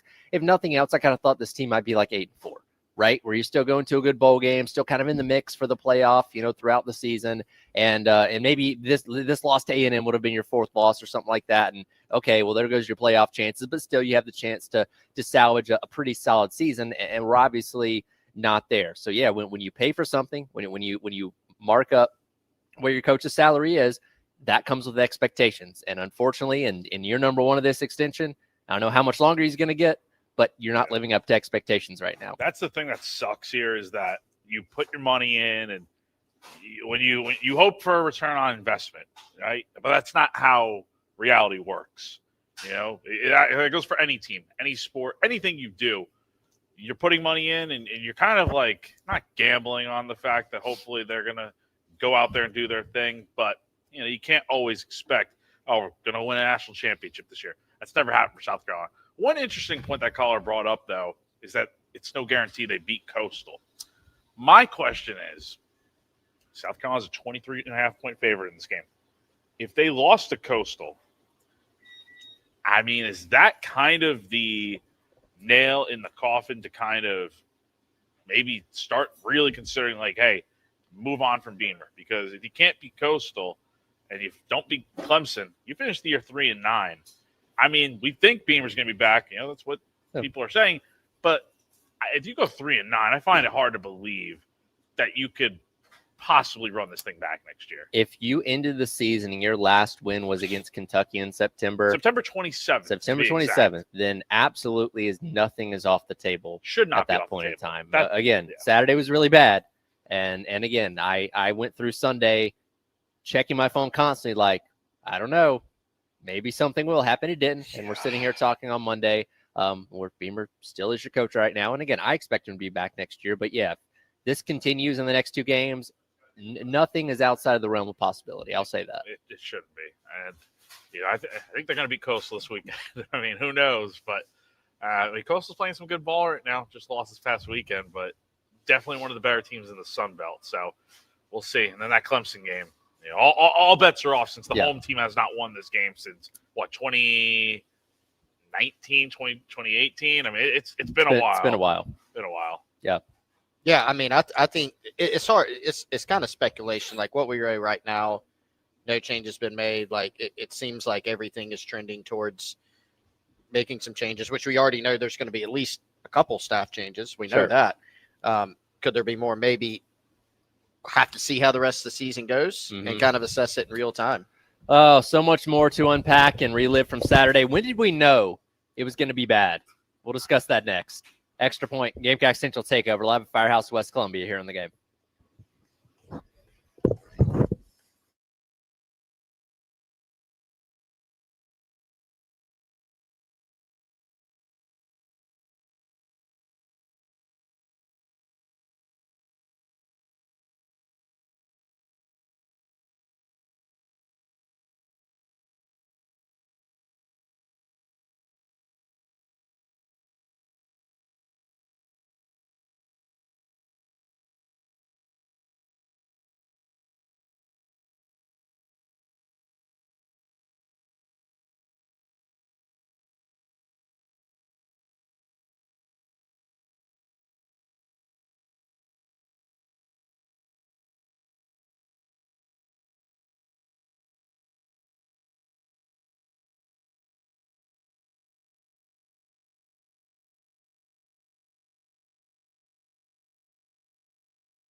All right, hour number 3. Gamecock Central Takeover Hour, presented by Firehouse Subs, live at Firehouse Subs in West Columbia. We've been hanging out all morning, reading some subs. They've got the fries here. Delicious as always, nice and crispy. Fantastic. And this is Jack's first experience with the fries, by the way. Yes. What is your assessment? So if you remember, I want to say it was in October. Maybe actually, I think it was Kentucky week. Coincidentally, the last time you know what? It was Kentucky week. Yes. Oh man, what a coincidence. Maybe this will be the week that South Carolina gets a win as a result. But I tried the Thanksgiving sub back then, and it was phenomenal.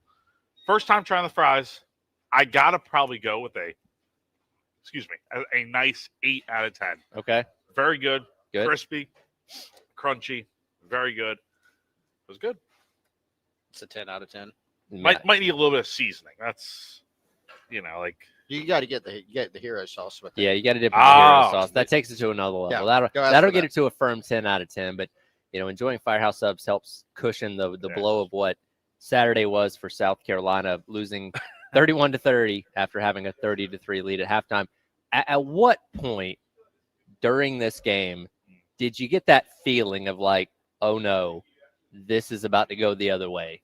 You guys remember back in April when baseball went to College Station and had a 12-2 lead in like the 5th inning of that series finale, and then slowly but surely A&M came all the way back and then won that game on a walk-off grand slam. Didn't they have 2 grand slams late in the game? Two. Not one, but 2. That's the other thing. 2 grand slams. Oh. I think in the bottom of the 9th inning, they hit 2 grand slams. It was... The odds of that are like yes, 0.5%. And coincidentally, I was at that game. I was at this game. Fun fact, I am 0-6 now in games where I go to College Station. So I've been to 3 football games, lost all of them, and they got swept in baseball. Hey, stop sending Jack to College Station. Yeah, I know. Let's let somebody else take a stab. Get a load of this guy. But I bring that up because that was back in April. That's the feeling I got sitting in the press box watching that game. I'm like, all right, up 30-3. And very much like baseball, up 12-2. How can they can't blow this game, right? And then once they got the first touchdown on the 4th and 12 should have been the indicator. Mm-hmm. But once they got the second touchdown after the turnover on downs, I'm like, oh no, I'm like, change my story. They're not. This is not going to happen. Like I was getting nervous that it was going to be the downfall at that point. Now take this from a perspective of somebody who's seen their own professional football team blow a similar type of lead in a Super Bowl. I always say, I tell the story of this. When the Patriots scored the touchdown to make it 28-9 at the end of the 3rd quarter, when Fox came back from the commercial break to start the 4th, I got an immediate sinking feeling in my gut that things were about to go sideways, and they did. So I don't know, maybe I have an intuition for these kind of things. And here's the thing, A&M made a lot of mistakes in that first half. Yes. You knew there was a good chance they were going to come out a little bit better in the second half. Didn't know how much better, but they were going to probably be a little better than they had been. Sleepy start, early game, all that kind of stuff, and they certainly were. The speed and efficiency with which they flew down the field and scored that first touchdown after converting the 4th and 12, which made it 31-10, still had 30-10, still had a 3 touchdown lead at that point in time. Terry and I both, we were like, uh-oh, this might not go well. And then again, when you immediately turn the ball back over to them after a 3 and out, it's like, oh yeah, this might be the ball game. Again, you're up by 3 touchdowns. And I didn't have faith they were going to be able to hold on to that lead. But the bigger problem there, and the underrated factor that we brought up earlier in the show, you let that crowd give them an inch, they will take it a mile. Because, and again, I go back to baseball because it's like all those fans that were there, because A&M has some real good baseball fans, they filed out. But the fans that were left, it's like you give them something to cheer about, they're going to go nuts. And those football fans, 108,000. I think the A&M broadcast said it was the 5th largest sellout in program history. So, once the fans got into it, it's like, oh man, you don't have to just deal with going up against the other team on the field. You got to deal with deafening crowd noise in there because it's as loud as I've ever heard it. Yeah, I think when I looked at it, and I understand, it's almost trendy to be, oh, I knew the game was over when they gave up that 4th. It's like they're still up by 27 points at that point. The odds are still incredibly low that you look, and you can say, Right. well, I've seen it. No, you actually have not seen this before. Like you've seen, losing a lead in the fourth quarter. You've seen losing a second half lead. You've seen painful losses. You've not seen this. 0-286. Right. Like you can't say, oh, this has happened to me before. No, it has not. That actually. specifically has not happened That to you thing before. has not happened. And so the odds are still incredibly low. Now they did invent a way to get it done in a negative way. But when A&M converted that 4th and 12, I didn't have the feeling of, okay, like I'm still going, all right, if you're South Carolina, if you could have stopped them there, like the game might be over at that point. So you missed that opportunity. Yeah. I'm going, all right, they're going to keep this drive going. You've left the door open. Yeah. That's kind of how I felt about it. When they scored the second touchdown, and now it's 30-17, I guess, right? Yes. Mm-hmm. Then you're going, all right, this might be a danger zone. They have seized all momentum. You're not playing as well as you had been offensively. They're getting whatever they want, against your defense. You start to see the path there of, okay, now you've got to put a stop to this and flip it. That's kind of – I didn't have that point as early as some people are saying where, I knew they were going to lose the game at that point. I didn't go that extreme with it. But South Carolina was just never able to find in the second half that answer. They had multiple chances to come up with just a play. That's all you needed. That's all you needed. You needed – and they made – and when I say a play in a critical moment. Yes. And they just weren't able to come up with those. No. I mean, I think you look at it. I mean, A&M scored 4 straight drives, 4 touchdowns to open the second half. I mean, honestly, they didn't get cute. They could have scored 5 straight.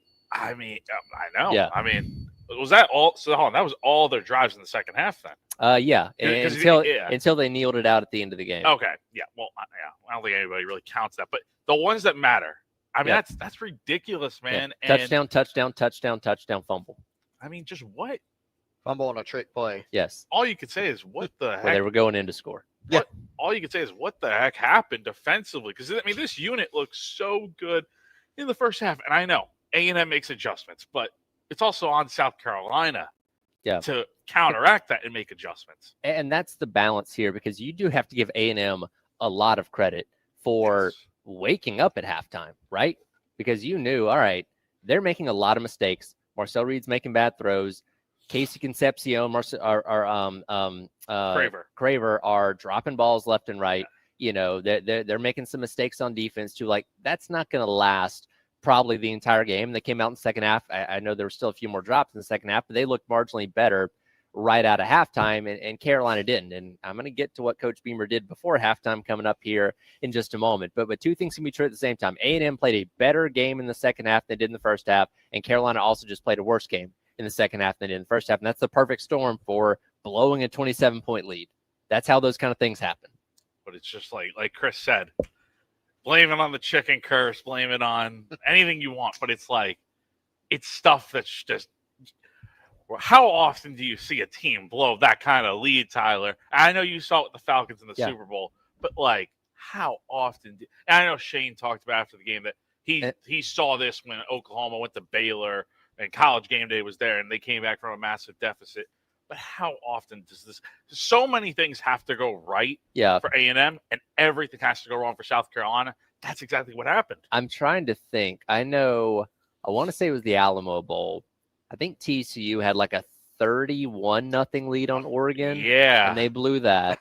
And South Carolina hasn't blown a game like this. But I'm legitimately trying to think, like, how many instances in FBS football do I remember something like this happening? And that Alamo Bowl is the only one I can really think of. You know what I mean? Like, this is not something that happens very often. That's why, again, you go through all the history points I made earlier that Cole Kubelik pointed out. Like, this is a historic loss, and unfortunately, you're on the wrong side of it. And this is what, until you go out there and do something significant, like make the college football playoff, this is the thing that people are going to keep pointing back to. They're going to say, oh, you're the team that blew that lead by 4 touchdowns against A&M, right? Yeah, that's you. Instead, I'll say it after the game. I don't know if they still do. Are DVDs even a thing anymore? You know what? Aren't they? They'll probably come back, right? Yeah. Every like records are back in now. Give it like 10 years, and DVDs are going to be the new vintage thing that everybody's flocking towards. Because everyone makes a documentary about everything now. And sure. Rest assured, A&M will have a documentary at the end of this season if they go on to win a national championship. And this will be the moment where it's like, this is where A&M football had their defining moment of the season. Sure. And it's crazy because Mike Elko got a contract extension like 20 minutes before the game. Like, yeah. Like this was the type of game that A&M would normally lose. And that was the thing. It's like, and scrolling through social media, taking a look at like text ads, message boards. In the middle of that game, people are like, are we sure we should give this guy the contract extension? Like, oh no, we're making a grave mistake. And obviously ended up working out. But like everything was in your favor. You had that fan base wanting to turn against their own coach after one bad half of football, and then it flipped in the second half. It's well, and I'd go to the other side of that. Like you said this early, Tyler. You got to make this moment. I mean, the moment happened, right? Like it's over. We're gonna digest it for the rest of the day today, and I'm sure a while longer. And like nobody's gonna forget about it. It's always gonna be a footnote in history. Not fun. It's terrible. It is what it is. It's all those things. But are you gonna use the failure as something to propel yourself forward, or are you going to stay down the same path? And I think if you're Shane Beamer, if you're the administration, you got to make it into like a never again type moment, and not just say it. It's not just say, oh, never. We're not going to ever let that happen again. You got to make some moves to actually make sure that it doesn't. And so for some people, this is a point where we've heard from a lot of Gamecock fans, I'm out. It's kind of like, we'll see you Saturday. Yeah. Some people, but some people are, I'm out. Some people are, hey, I want to stay in, but we got to see some things change. I think you just got to turn this moment into something that you can, make a pivot point, in the program. The loss itself was bad enough. I think what happened before halftime makes it even worse. And we'll get into that coming up next as we continue on. Gamecock Central Takeover Hour presented by Firehouse Subs, live at Firehouse Subs in West Columbia. We're going up until noon. Come by and see us. Got sandwiches out here. Having a great time trying to help you cope with the loss from Saturday here on your Reaction Monday on the game.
Welcome back in. Gamecock Central Takeover Hour presented by Firehouse Subs. Tyler, Jack, and Chris with you at Firehouse Subs here in West Columbia. Even Larry's fired up today, Jack. Larry's letting it loose on how he feels after this game on Saturday. And you know what? I don't blame him. I don't blame him either. Look, there's so much blame to go around, so much frustration. But I think here's the real question, though. We use this term in baseball at the end of the season when things got as bad as they did. Yep. Has apathy set in? That dreaded word that we have not used yet all year. Has apathy set in for this fan base? I think it had. And look, if you got beat 49-7 on Saturday, I don't think people really care today. It's like, all right, season's kind of over, whatever. You got blown out by the number 3 team in the country. But when you gave people hope again, when if nothing else, much like when they upset Georgia back in 2019, that wasn't a great season, but they pulled off an upset against an undefeated. I think Georgia was number 1 at that point in time. Like, that was a great moment that the fans could at least look back on and celebrate, even if the rest of the season wasn't all that great. You almost gave them that on Saturday until you didn't, and that's where the frustration comes in. They'll break your heart. They will. That's what they're good at this year.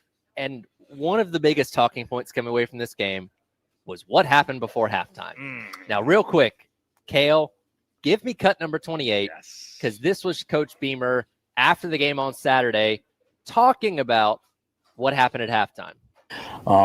What a heck of a first half. Like I said, we weren't surprised. Nobody came into the locker room at halftime celebrating, thinking the game was over, thinking that we could just go out there and coast in the second half. We talked about it at halftime. The scoreboard is irrelevant. Our whole mentality today was coming in here and dominating. And when you're dominating, you don't, look at the scoreboard. When you're trying to dominate something, you just keep going. And that's what we talked about. But, in the second half, just really disappointed with the way that we, performed. Wrong. Coach Beamer, you are not being truthful about that, because what happened before halftime? You were leading 30-3 with 30 minutes in the books. You are running into the tunnel, jumping up and down, waving your arms in the air. And I get it. It was Carolina fans. You weren't doing it to A&M fans, but you were celebrating like you won a national championship at halftime. You can't tell me he didn't bring that same exact energy into that locker room. And look, we're not in there. We don't get to hear the locker room speech or the rah-rah or whatever it is. You can't tell me there was nobody celebrating that locker room at halftime if that's the way you're going to go into the tunnel. You cannot make me believe that.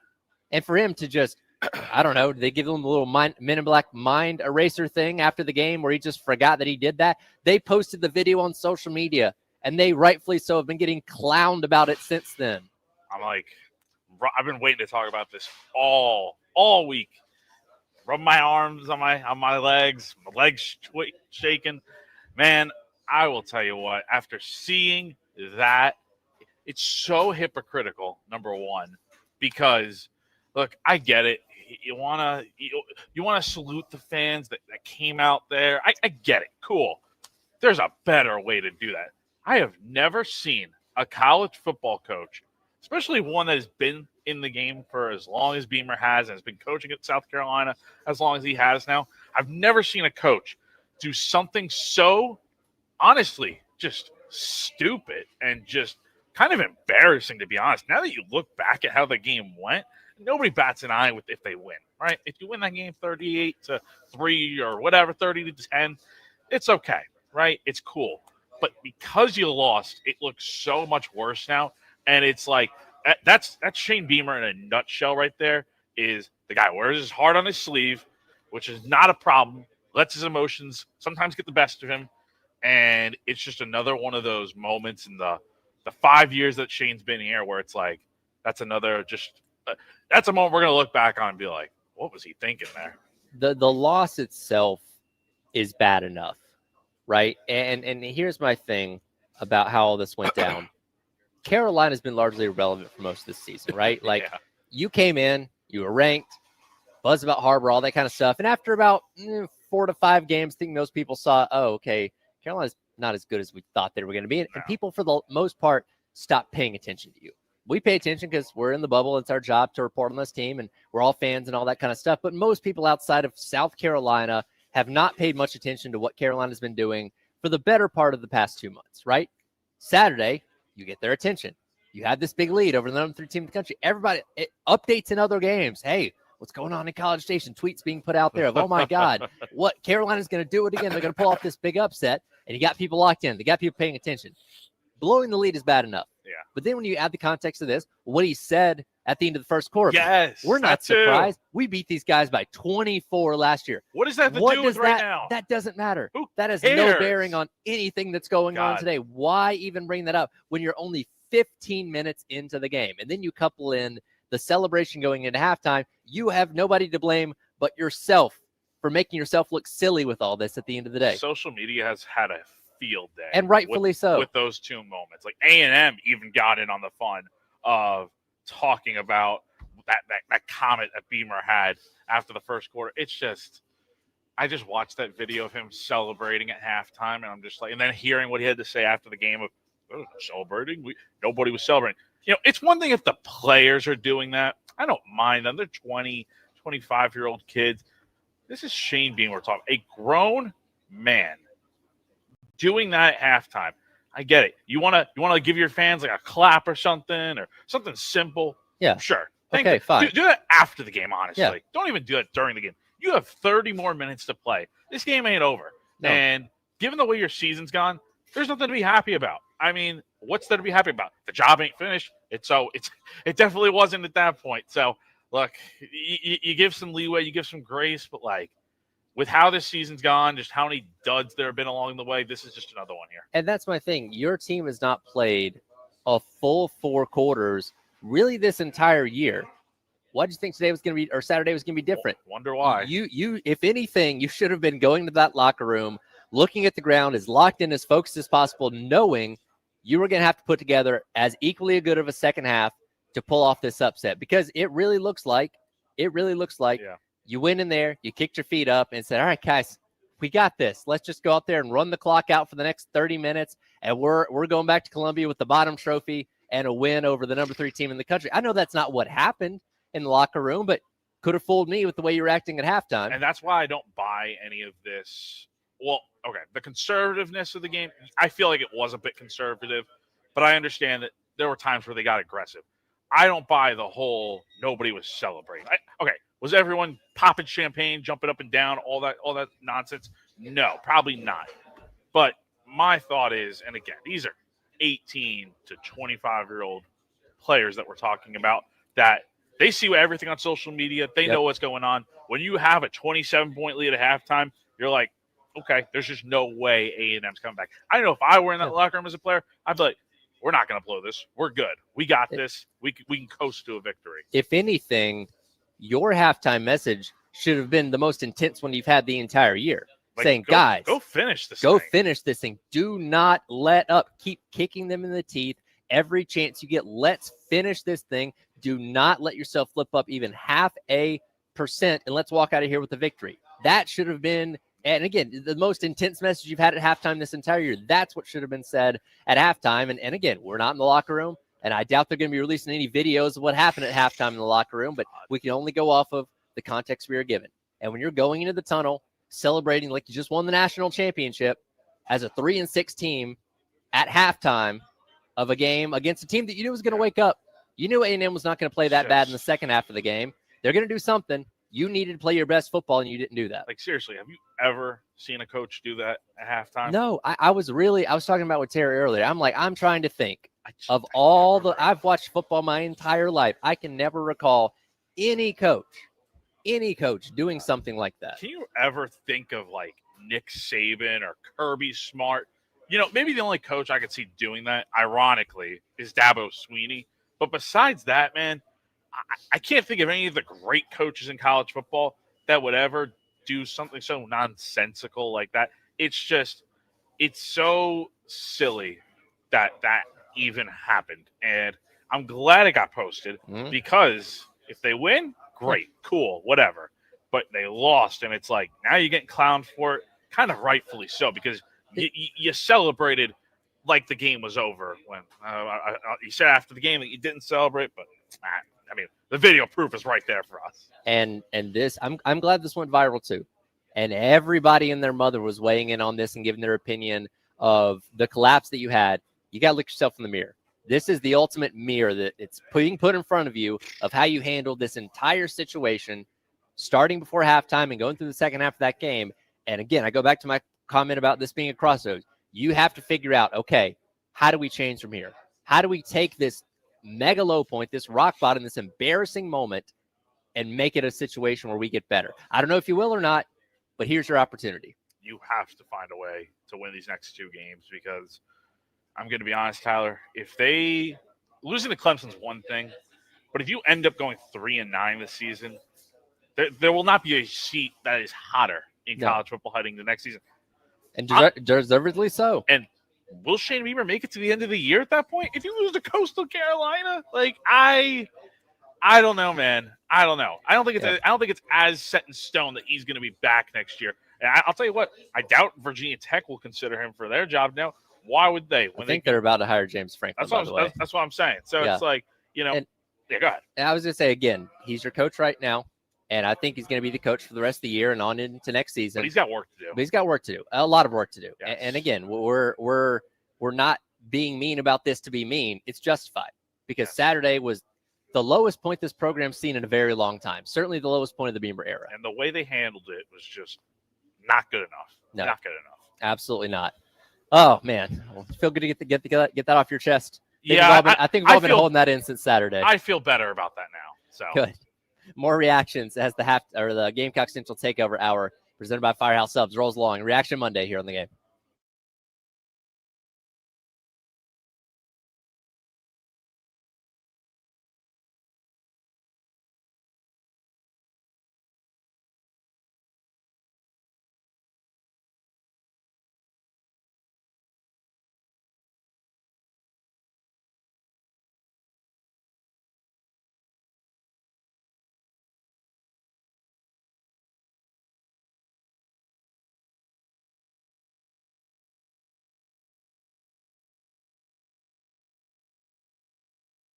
All right, folks, let's tell you about our friends over at Integrated Media. That's integratedmediainc.com, or you can give Michael and Nathan and their team a call at 803-948-8327. Your one-stop shop for any tech needs at your home or your business. They've been to my home. They've been to Wes Mitchell's home.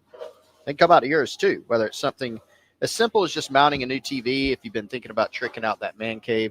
If you're having problems with your Wi-Fi signal at your home, having trouble streaming, want them to take a look at your equipment, see if it's time to upgrade, see if they can get you up and running inside and outside your home. They can do all of that and much more for you. Also, security and camera options and smart home options where you can run your lights, thermostat, all your devices, and even monitor your security and cameras from the touch of a button from a smartphone or an iPad. IntegratedMediaInc.com, 803-948-8327. That's your one-stop shop for all your tech needs. That's Integrated Media. Good stuff. Good stuff. And again,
Welcome back in. It is the Gamecock Central Takeover Hour presented by Firehouse Subs. Tyler, Jack, and Chris along with you here on your Reaction Monday on the game. And, oh, boy, we've been reacting to an awful lot over the course of the past 2.5 hours. You know the scene in Christmas Vacation where Chevy Chase goes on the rant, then at the end he goes, holy blink, blank, where's the Tylenol? It's kind of how I feel right now. Oh, man. I'm glad we kind of got – because that had been the low-hanging fruit for the little bit here of – because, like, the jokes just the content just comes for us. Yeah, and again, until you go out there and do something spectacular, like make the playoff, you got to live with it. Like, this is your identity. People are going to remember you for blowing a big lead and your coach celebrating at halftime. I don't know.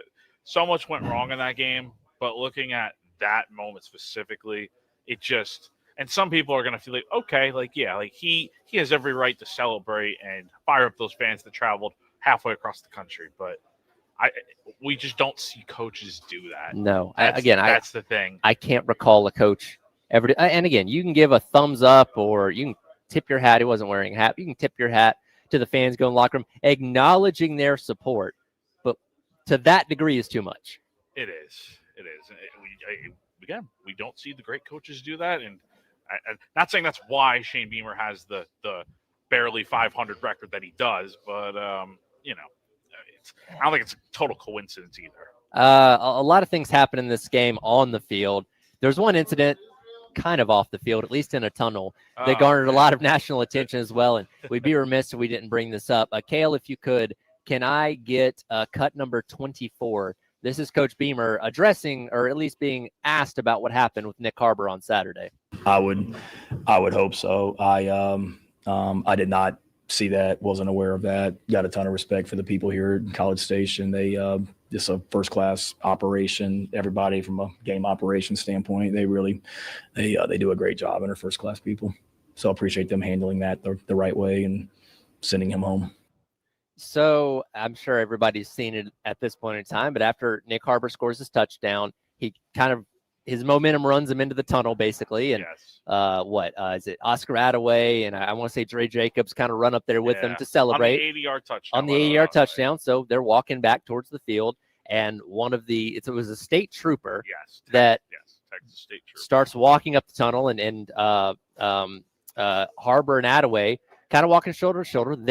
They go to give the guy room, like Attaway kind of moves to the side, and this officer just shoulder checks. He hits Attaway more than he hits Harbor, and then he turns around and scolds Harbor for some reason, and Harbor's kind of like, bro, what did I do? Like, what the heck, man? And the guy goes up in the tunnel, and it was one of those moments you kind of blink and you miss it, but it went viral. And everybody in there, LeBron James was talking about this for crying out loud. Did you see Stephen A. Smith?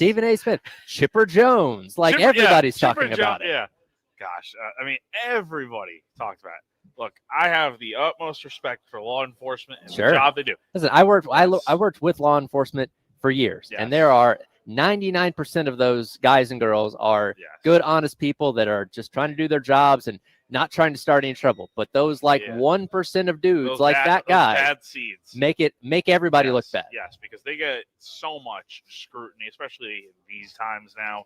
And look, my thing is that's loser behavior right there. Yes, it is. That is a loser right there. That just is going after. He went out of his way. Sure. You want to go into the tunnel just to check and make sure, hey guys, let's come on back to the field. Cool. You went out of your way to cause a problem. You went in there, shoulder checked Oscar Attaway for no reason, like a real jerk, and then turned back around and starts pointing the finger at Nick Harbor. Like, what is wrong with you? Like, and I'm glad he got sent home. I hope he gets suspended and doesn't work. I know A&M's only got one more home game, but I hope A&M addresses this and doesn't let this guy back at Kyle Field this season. And I don't think he deserves to be fired and lose everything in his life. Like, I don't think it's that deep. But no, we're not going full on cancel culture here. But he does need to be held accountable. He needs to be held accountable, and so far, so good. But it's just it's a footnote in what happened on Saturday. Yeah, I told my dad, I said I didn't know that the Texas State Patrol had Barney Fife on duty that day. I just watched that and I'm like, that guy was looking for trouble. He was. He very much was. Like, he went out of his way to, again, I don't even know if he needed to walk up the tunnel, to be honest with you. No. Is he and the timing of doing it right after the score, he was looking for a moment. He's looking for something to happen. Picking a fight essentially. And I don't know what he said. Tarbert, I want to say one of the Gamecock media cameramen was right there. It looked like it. I don't know if that was Justin King or whoever that was. Release the video. Yeah, I know that something got captured on film because, of course, they were getting the reaction of the touchdown and all that kind of stuff. But I'd love to know what he said. I would because too. he gave the stern point. Probably something vulgar too. Maybe, who knows? I don't know, but it was not warranted, not justified. And again, thankfully it went viral and everybody jumped on him to where they had to say something, had to make a move to send him home for that day. Hopefully there's more to it than that, because that just clown. What a clown. Tough guy because he has a badge. I mean, yeah. What a loser. Yeah, and again, I worked with law enforcement for 3+ years, and 99% of those people, good, honest, hardworking people that just want to do their job and keep the community and people safe. But there's that small little percentage that they get that badge, they get that power, and think they can do whatever they want. And that guy's an example of that. And again, I'm glad it was dealt with accordingly. On a brighter note, yes. How about Nick Harbor, the game he had? Career high, 102 receiving yards in this game. Yep. Most of it came from that one touchdown, but also had the great grab on 4th and 6 to keep South Carolina alive. It stinks that he got hurt on that play, and glad he's seemingly okay right now. He's back in Columbia after staying overnight in the hospital and College Station. But my thought is, I hear analysts talking about it too, why are they not getting the ball to him more? You know? Yeah. Like, why are you not continuing to just throw the ball to him? And thankfully, Dre Jacobs finally started to get involved in this offense and did things. But Nick's been your best receiver this year, I think. I mean, why not continue to get him the rock? We even got a Mazio Bennett sighting at one point. I mean, it's like, there's that guy. And did you see his tweet after the game? I did. What do we make of that? My thing is, I think it's a lot of frustration. And, I'm not going to assume what happens after the year. But a guy like him, he's an in-state guy. Keep in mind, he was committed to Tennessee originally. Mm-hmm. I just look at this year, and I think there's going to be some exodus. And I just think Mazio's probably one of those guys.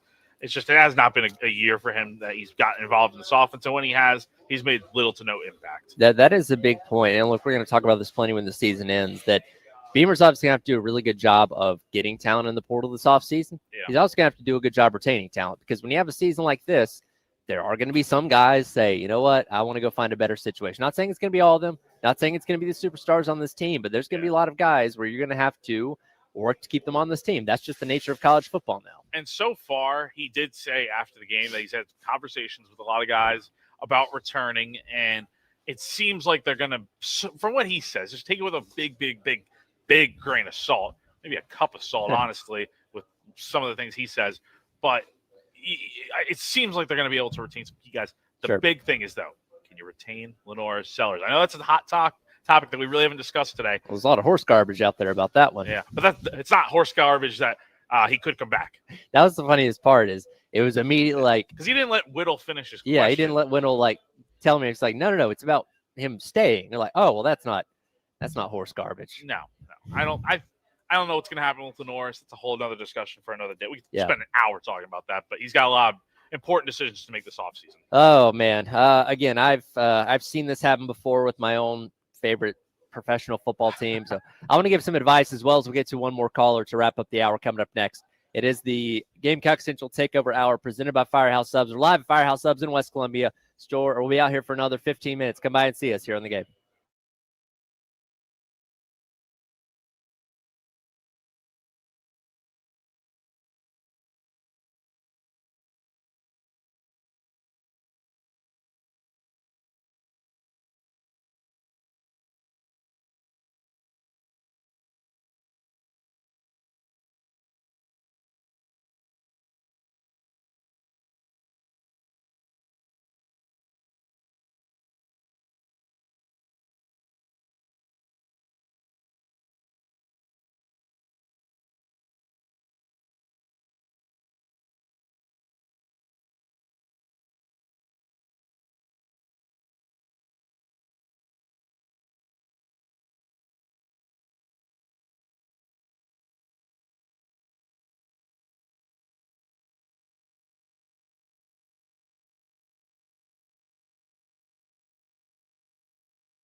We're presented by Firehouse Subs.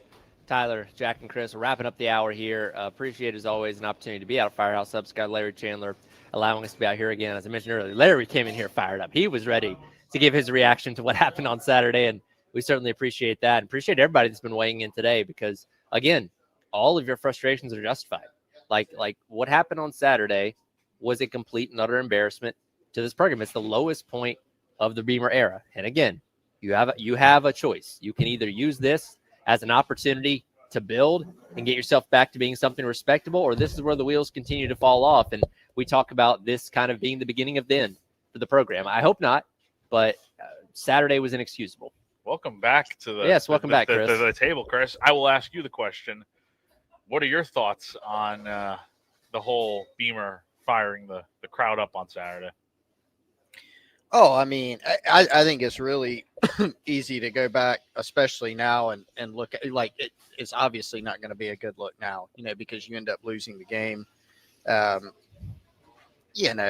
think part of it is I worry a little bit more about just what the results are. At the end of the day, do you win or lose the game? I think there are guys that are very, very demonstrative. Shane Beamer would certainly be on the high end of that, just in terms of good or bad emotions. There are guys that are a lot more even keel, saw Nick Saban would get he would crack a smile sometimes, or he would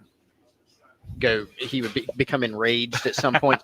But certain things would happen where he just kind of would watch and he just kind of take it in, good or bad. And, Beamer's certainly on the more extreme end in terms of the emotions he's going to show. So, I think the question that you have to ask, obviously it's not going to be a good look now because that clip kind of went viral. Yeah. In the couple million views. A couple million. Yeah. I was going to say this. Everybody was talking about it. Yeah. Everybody's talking about it. And it's a hot topic. And so now having the knowledge that they did not end up winning that game, you look at it, you go, okay, I mean, what in the world, Yeah. But, at the same time, that's kind of his personality, right? It's who he is. And who he is. And so it's like, did that actually contribute to winning or losing the game? I mean, you could argue that up and down, right? Because, what did you talk about in the locker room versus what did you do coming off the field?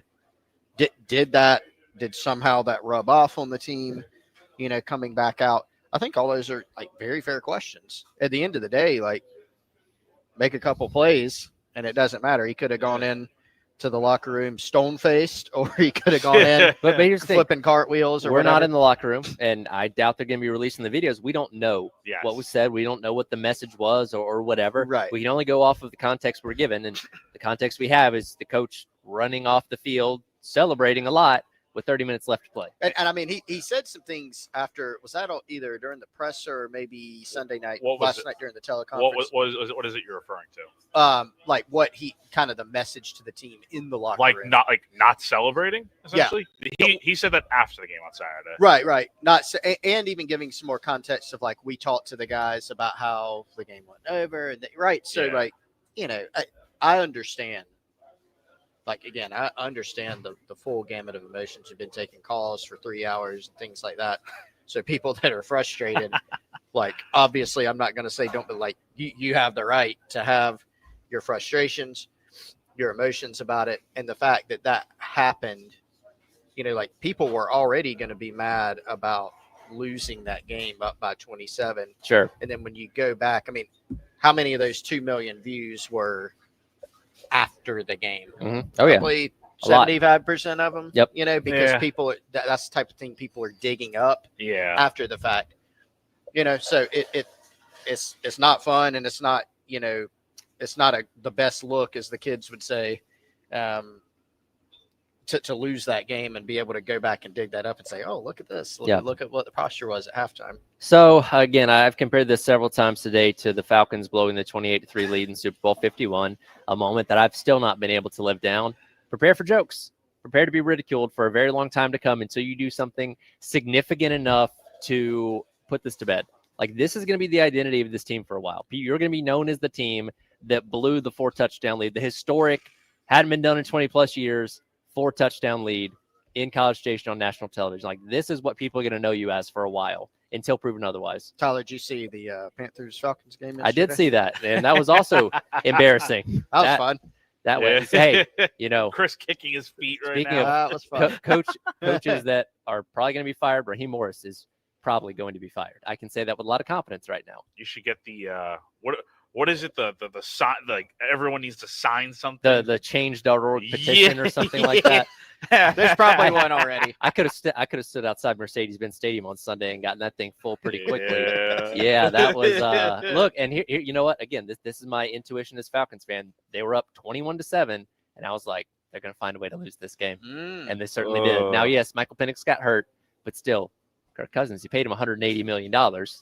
He should be serviceable enough to help you win that game, and he wasn't. You do seem to have a pretty good. I'm gonna start texting you during like all the games. You gotta get and eye be for like, these things. hey, I'll give you a thumbs up or a thumbs down on how I'm feeling. Yeah, each quarter, I'll check in and see what you're Listen, feeling. I've watched my sports teams blow a lot of leads over the years, so I guess I know this pretty well. Same. We feel pretty good after this. I feel like we've had a productive. We got a lot here. of things off our chest. Hopefully, everybody that weighed in today, appreciate all of you. Nice little feels session. a little bit better. It's not a good feeling, but like you feel like you're not. It's not as pent up anymore. No, we'll be we good talked going about into tomorrow. Tomorrow will be a whole different. We're moving on. Well, no, there's still things to talk about I coming know. away from this. Oh, I know. We're not moving on. We're on to Coastal Carolina. Yeah, we're on to Coastal Carolina. Not quite yet. We'll unpack all that tomorrow. Larry Chandler, appreciate you having us out here at another Firehouse Subs location. Appreciate everybody, the staff and everybody for helping us out here. And we'll be back tomorrow to talk plenty more about this and unpack what happened on Saturday. Halftime show with Bill Gunner and myself when I get back to the studio. Coming up next, your Reaction Monday rolls along here on the game.